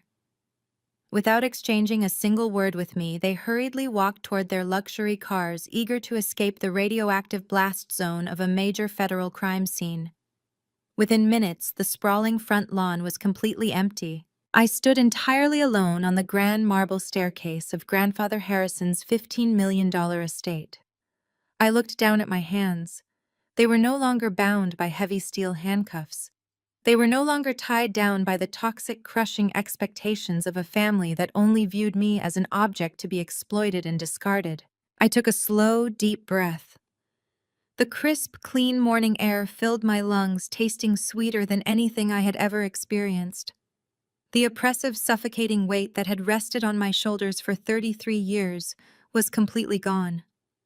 I unclipped the gold federal badge from my belt and held it in my palm, feeling the cool, solid weight of the authority I had earned through sheer resilience and absolute dedication. The terrifying nightmare was completely over. The corrupt police officers were being dismantled. The money laundering syndicate was destroyed. The people who had tried to lock me in a concrete cell were now heading to one themselves. I turned around and looked up at the magnificent facade of the estate. It was no longer a symbol of my family's greed. It was the foundation of my new empire. The cleanup begins now. 6 months passed with the relentless grinding efficiency of the federal justice system. The grand jury indictments dropped like a succession of heavy iron vaults. I sat in the gallery of the federal courthouse in downtown Seattle, watching the architects of my misery face the absolute consequences of their arrogance. Jamal stood before the federal judge, his bespoke suits permanently replaced by an oversized bright orange jumpsuit. The swaggering real estate mogul was entirely gone. The Department of Justice hit him with a devastating barrage of racketeer-influenced and corrupt organizations act charges. The evidence we had collected from the estate sting, combined with the server data seized from his shell companies, created an inescapable labyrinth of guilt. The judge did not show a single ounce of leniency. He dismantled Jamal's fraudulent empire piece by piece, stripping him of all his assets before delivering the final blow. Jamal was sentenced to 20 consecutive years in a maximum security federal penitentiary without the possibility of parole. He did not look back as the armed marshals led him away in heavy chains. He simply stared at the floor, a completely broken man who finally realized his dirty money could not buy the federal government. Brittany fared no better. The golden child stood trembling at the defense table, clutching a crumpled tissue. She desperately tried to play the role of the naive, manipulated influencer, sobbing loudly for the judge and claiming she had absolutely no idea how her cosmetic empire was funded. The federal prosecutor immediately dismantled her pathetic performance by projecting her encrypted text messages onto the massive courtroom screens. The messages explicitly showed her demanding washed cash to fund her luxury lifestyle, confirming her active role in the syndicate. The judge was visibly disgusted by her profound lack of accountability. Brittany was convicted of criminal conspiracy and obstruction of justice. The heavy wooden gavel slammed down, sentencing her to 5 years in a federal correctional institution. Her theatrical tears turned into genuine hyperventilating shrieks as female bailiffs secured her wrists and escorted her out of the courtroom. Her 3 million online followers were completely gone, replaced by a harsh reality of concrete walls, steel bars, and strictly scheduled yard time. The swift and brutal convictions were largely made possible by the ultimate betrayal from within their own ranks. Chief Donovan, absolutely desperate to avoid spending the rest of his life in a federal prison cell for accepting illegal bribes, took a highly restrictive plea deal. The disgraced former police chief took the witness stand wearing a cheap, ill-fitting suit. He sang like a canary, explicitly detailing every single illegal payment Jamal had ever made to the local precinct. Donovan completely surrendered his badge, his state pension, and his dignity, willingly becoming the star witness that drove the final nail into Jamal and Brittany's legal coffins. Richard and Patricia managed to narrowly avoid federal prison, but their physical freedom came at a catastrophic cost. Faced with overwhelming, undeniable evidence of their participation in the money laundering network and the attempted estate fraud, my parents chose the path of ultimate cowardice. They fully cooperated with the federal investigators, eagerly turning over every single piece of financial data they possessed to save their own skins. They happily traded their loyalty to Jamal for their ability to sleep in their own beds. However, avoiding a jail cell did not mean escaping punishment. The Department of the Treasury unleashed the full, devastating power of massive civil asset forfeiture. Because they had actively utilized their personal accounts and properties to funnel illicit cash, the federal government legally designated all of their wealth as the proceeds of criminal activity. I stood quietly on the sidewalk across from their sprawling suburban mansion and watched the execution of the seizure warrants. It was a methodical, clinical dismantling of their entire superficial lives. Federal agents marched out of the grand front doors carrying heavy boxes of financial records, seized jewelry, and valuable artwork. Heavy tow trucks backed into the wide driveway, aggressively hooking up Richard's prized imported sedans and Patricia's luxury SUV. The vehicles were hauled away to federal impound lots, leaving stark, empty tire tracks on the pristine pavement. The absolute destruction of their wealth did not stop at their manicured driveway. The government froze every single bank account tied to their names. Their retirement portfolios, their investment accounts, and their hidden emergency funds were completely seized pending the final criminal investigation. The platinum credit cards in Patricia's designer purse were instantly transformed into useless pieces of plastic. The federal bank officially foreclosed on the mansion itself, placing heavy iron padlocks on the custom mahogany front doors and plastering bright red federal seizure notices across the massive front windows. Richard and Patricia were abruptly forced out onto the curb by armed agents. They were permitted to take only 2 large trash bags filled with basic non-designer clothing. They stood on the sidewalk entirely stripped of the wealth and status that had defined their entire existence. The towering patriarch and the elite socialite had absolutely nothing left to their names. No house, no cars, no cash, no legacy. In a desperate bid for survival, Patricia pulled out her cell phone, frantically calling the wealthy country club friends she had spent decades trying to impress. She begged for a place to stay, a temporary loan, or just a guest house to sleep in for a few nights. But the elite social circle they had worshipped had already watched their spectacular, humiliating downfall on the evening news. The rejection was swift and absolute. Former friends hung up the phone immediately. Neighbors who used to attend their lavish dinner parties now quickly pulled their curtains shut and locked their heavy doors, treating my parents like toxic, radioactive pariahs. No one wanted to be associated with disgraced federal suspects. No one offered a single dime of charity. Richard and Patricia were left standing entirely alone on the edge of the street, clutching black garbage bags containing all their worldly possessions, as the cold sun set over the affluent neighborhood that had permanently expelled them. The cold sun setting over that affluent neighborhood was the absolute last glimpse of luxury Richard and Patricia would ever experience. Stripped of their stolen wealth and permanently exiled from high society, my parents were violently forced into a reality they had spent their entire lives mocking. They ended up in a decrepit, rusting trailer park located in the most dangerous industrial sector of the city. Their new home was a cramped, decaying tin box that smelled permanently of mildew, cheap cigarettes, and rotting wood. The roof leaked heavily during rainstorms, forcing them to place dirty plastic buckets across the warped linoleum floor just to keep their shoes dry. The thin metal walls offered absolutely no protection from the biting winter wind or the terrifying sounds of the neighborhood. Instead of waking up to the gentle melodies of a private string quartet, they were jolted awake every single night by the blaring sirens of police cruisers and the aggressive shouting of violent neighbors outside their thin door. There were no valets, no personal chefs, and no imported champagne. There was only the brutal, exhausting, terrifying reality of minimum wage survival in a city that no longer cared if they lived or died. To pay their weekly rent and avoid sleeping on the actual concrete streets, Richard and Patricia were forced to accept the absolute lowest tier of menial labor available. Richard, the man who used to terrorize corporate boardrooms and demand absolute submission from everyone around him, was hired as a grocery bagger at a massive discount supermarket. The towering, arrogant patriarch was forced to wear a cheap, brightly colored nylon vest over his faded thrift store clothing. He spent 8 grueling hours a day standing on the hard concrete floor, his aging knees screaming in agonizing pain with every single step. He had to bow his head and respectfully bag canned goods for the very same working-class citizens he had aggressively despised his entire life. Customers would snap their fingers at him, loudly demanding he double-bag their heavy items, treating him with the exact same dismissive contempt he had once shown to me.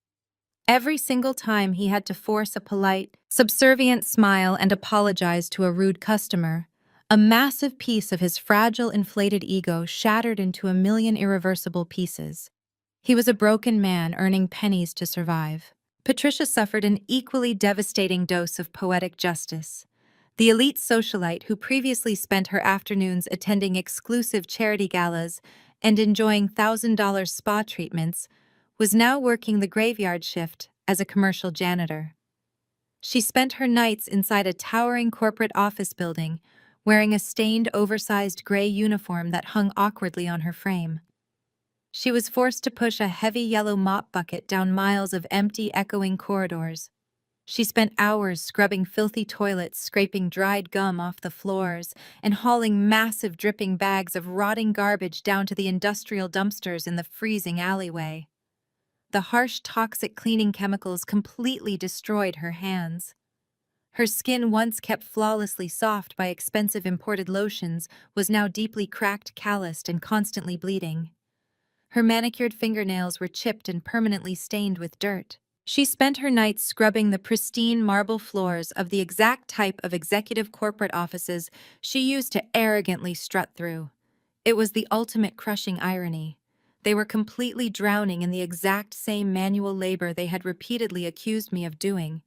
The universe was forcing them to live the exact nightmare they had desperately tried to assign to me. One freezing Tuesday evening after finishing their exhausting back-breaking shifts, Richard and Patricia sat at their wobbly plastic dining table inside the freezing trailer. They were silently eating cold, generic canned soup directly from the tin because they could not afford to pay their gas bill to heat the stove. Patricia reached over with her bandaged hands and turned the dial on a tiny, battered television set they had scavenged from a local thrift store. The screen flickered with heavy static before the evening news broadcast finally stabilized. The local anchor was delivering a segment on federal law enforcement. Suddenly, a crisp, high-definition photograph of my face flashed across the screen. I was standing at a podium in Washington, wearing a sharp, custom-tailored federal suit, looking completely composed and immensely powerful. The anchor enthusiastically detailed my recent, highly publicized promotion at the Department of the Treasury. The news report highlighted my groundbreaking, heavily praised work in systematically dismantling a massive international financial syndicate. The broadcast praised my brilliant undercover tactics and my flawless execution of federal justice, explicitly naming me as one of the most effective task force leaders in the entire country. Richard dropped his plastic spoon. It clattered loudly against the table as he stared at the screen in absolute horrified disbelief. Patricia stopped chewing her cold food. The bitter, agonizing reality of their catastrophic failure finally broke her completely. The daughter they had thrown away, the woman they had labeled a pathetic, worthless disappointment, was now a celebrated high-ranking federal authority figure commanding national respect. Patricia let out a desperate guttural sob that tore through the small trailer. Her hands shook violently as she frantically began tearing through a pile of past-due bills and junk mail on the kitchen counter. She scavenged a crumpled, torn piece of lined paper and a cheap, leaking ballpoint pen. Driven by sheer pathetic desperation and the crushing weight of her own poverty, she sat down at the plastic table. With tears streaming down her dirty face, she began to rapidly write a begging letter to the powerful daughter she had completely destroyed. Miles away from the bleak and rotting reality of that forgotten trailer park, I sat comfortably behind a massive mahogany desk, bathed in the brilliant, warm morning sunlight. The study of Grandfather Harrison's $15 million estate had been completely transformed since the day the federal agents raided the property. The heavy, oppressive atmosphere that my parents had always forced upon this beautiful house was entirely eradicated.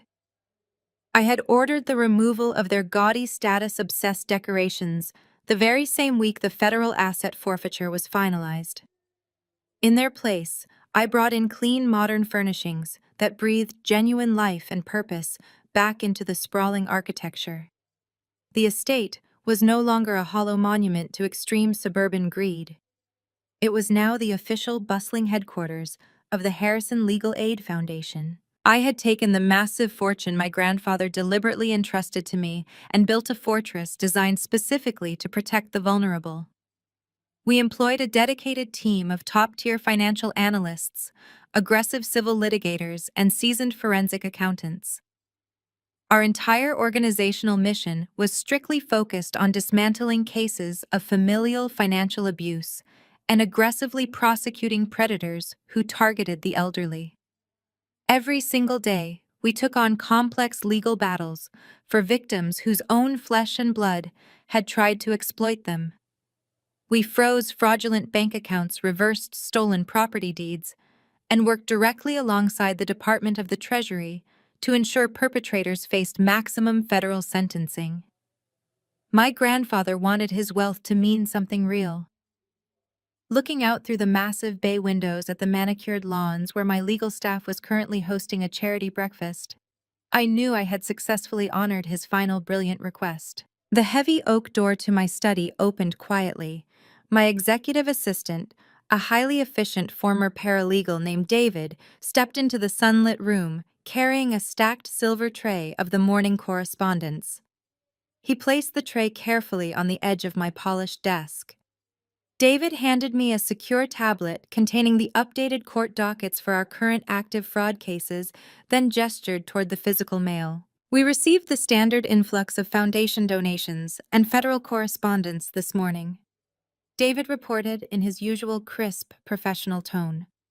The Attorney General office sent over the finalized indictments for the nursing home embezzlement case we flagged last month. The subpoenas are ready for your signature. There is also a substantial envelope from the primary donor network in Chicago. However, there is one particular piece of mail that did not make it past the initial security screening without raising a flag. I thought you should inspect it personally before I dispose of it. I thanked David, signed the necessary federal subpoenas, and turned my attention to the silver tray. Among the pristine, heavy stock white envelopes bearing prestigious law firm letterheads and official government seals, one specific item stood out like a grotesque anomaly. It was a cheap, flimsy, heavily wrinkled envelope. The paper was severely water-damaged in one corner, stained with something that looked suspiciously like dirty grease. The postage stamp was taped on crookedly. The handwriting scrawled across the front was frantic, jagged, and aggressively pressed into the cheap paper. I reached out and picked up the envelope. The paper felt gritty and utterly disgusting against my clean fingers. I immediately recognized the erratic, looping cursive handwriting. It belonged to Patricia. I flipped the envelope over and inspected the return address. It listed a designated lot number at the Sunnyside Mobile Home Park, a notorious crime-ridden stretch of industrial wasteland located on the absolute outer fringes of the county limit. The very sight of that desperate, pathetic return address confirmed everything the federal asset forfeiture reports had detailed. My parents had truly hit rock bottom. I slid a sleek metal letter opener beneath the flap and tore it open. Inside was a single piece of torn yellow-lined notebook paper. The ink was heavily smudged, likely from the exact tears of manufactured desperation Patricia had weaponized against me my entire life. I unfolded the crumpled page and began to read the frantic, pathetic words of a woman who had completely lost her mind along with her stolen fortune. The letter was a masterpiece of classic unhinged manipulation. Patricia did not start by apologizing for stealing my college fund, nor did she express any genuine remorse for participating in a federal money laundering syndicate that nearly destroyed my life. Instead, she immediately launched into a frantic, detailed description of her current physical suffering. She wrote extensively about how her hands were bleeding from scrubbing toxic corporate floors. She complained that Richard was coughing constantly due to the black mold growing inside the walls of their freezing trailer. She vividly described the terror of hearing gunshots outside their thin metal door every single night. Then the inevitable pivot occurred. After desperately trying to elicit my deepest sympathies, Patricia unleashed the heavy guilt trip. She wrote that they were still my parents, my flesh and blood, and that it was a fundamental sin against God to let the people who gave me life starve in the dirt. She begged for a second chance. She pleaded for me to wire just $10,000 to a prepaid debit card, promising they would use the money to rent a safe apartment and finally become the loving parents I had always wanted.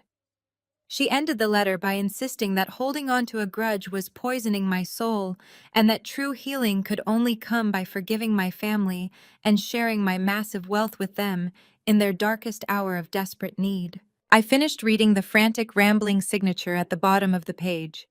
I gently placed the filthy piece of paper flat against the pristine, polished mahogany surface of my desk. I leaned back in my ergonomic leather chair, crossing my arms over my chest, and simply stared at the crumpled letter. A profound, deafening silence settled over the sunlit study. If this exact letter had arrived on my doorstep a year ago, my reaction would have been entirely different. A year ago, I was still conditioned to respond to their manipulative tactics. I would have felt a sudden sharp twinge of deep, agonizing guilt. I would have agonized over their physical suffering, questioning whether I was being too harsh or too vindictive. My mind would have frantically tried to justify sending them a small sum of money, desperate to buy the maternal love and paternal approval they constantly dangled just out of my reach. I would have lost sleep over the thought of my father bagging groceries and my mother scrubbing toilets on her hands and knees. But I was no longer that terrified, compliant auditor, desperately seeking validation from abusers. I had completely shed that skin the exact moment the heavy steel handcuffs had locked around my wrists in my apartment. I sat in the warm sunlight of my new empire, holding the ultimate proof of my parents' absolute destruction.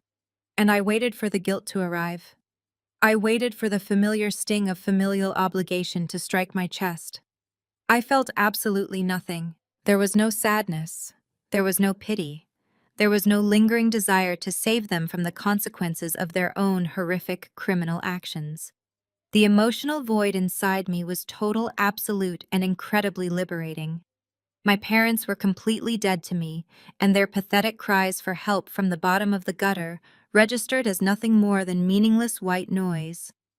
I reached forward, picking the dirty, crumpled letter up from the desk. The greasy paper felt heavy, loaded with decades of emotional manipulation and highly toxic expectations. In the past, I would have folded it carefully, tucked it away in a secret drawer, and agonized over every single word for weeks. I would have questioned my own sanity, wondering if I was truly the villain they constantly painted me out to be. I would have let their manufactured misery completely consume my hard-earned peace. I would have drafted a dozen different replies, trying to find the perfect combination of words to somehow fix the unfixable.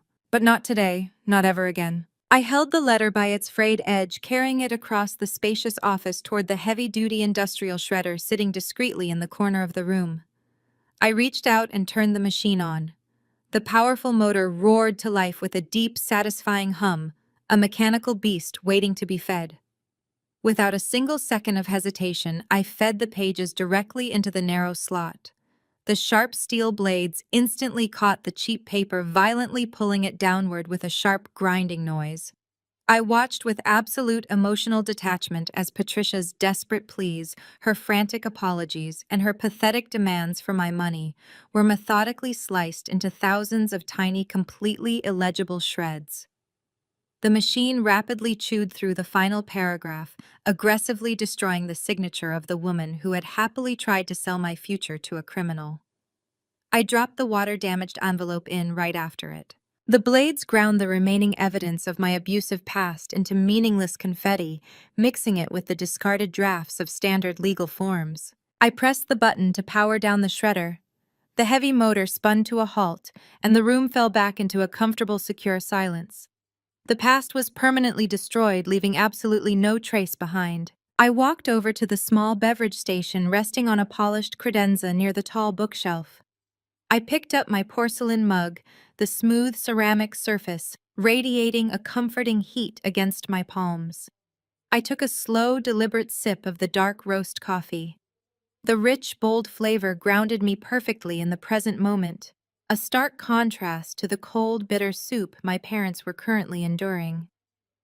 Carrying the warm mug, I moved toward the massive bay windows that lined the southern wall of my study.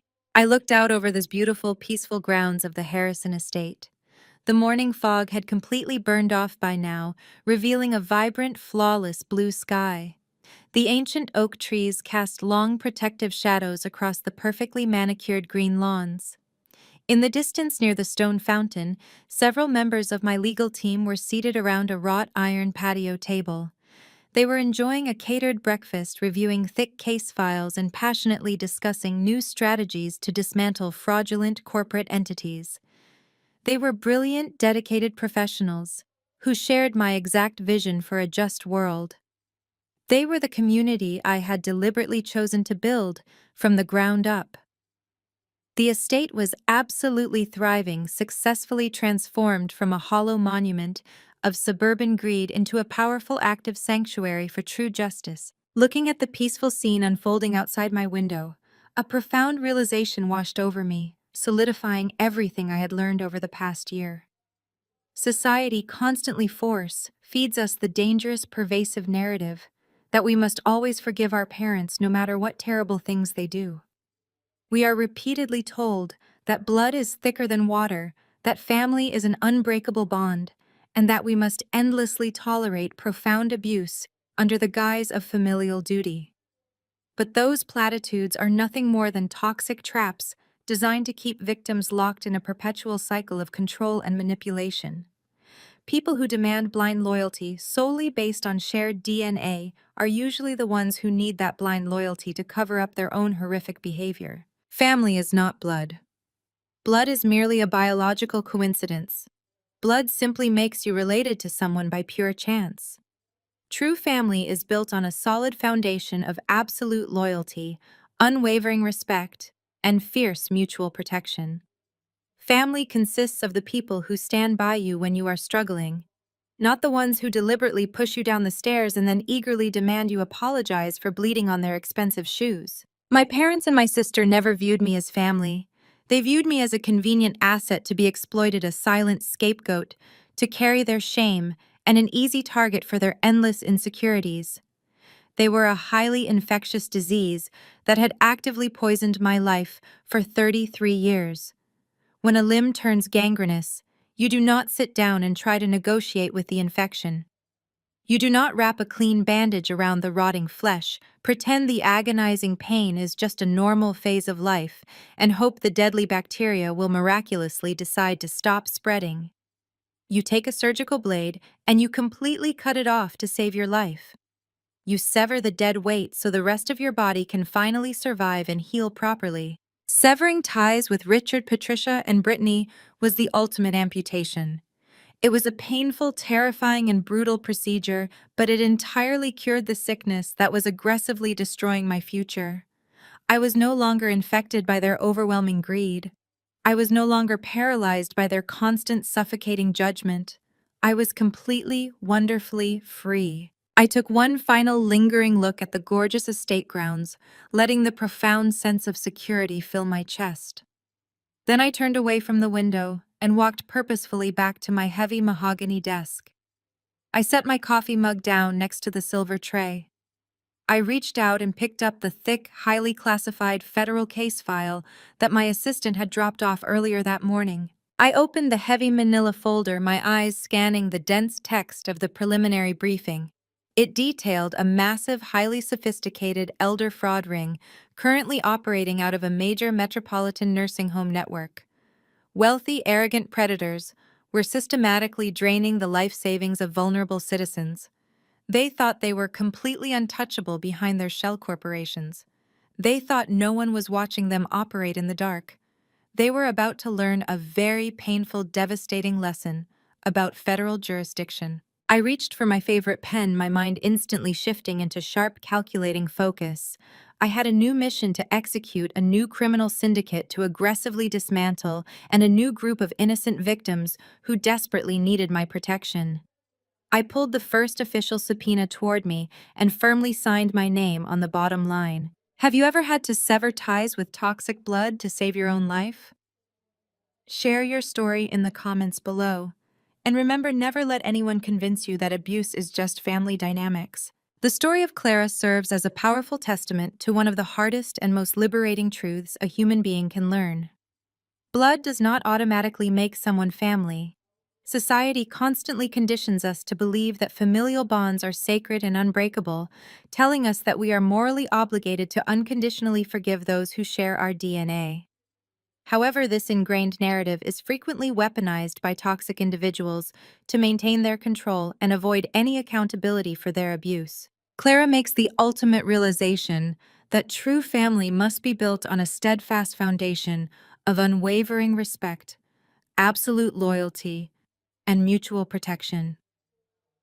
When the very people who are supposed to nurture you become the predators you desperately need protection from, the concept of blind familial duty transforms into a dangerous and suffocating trap.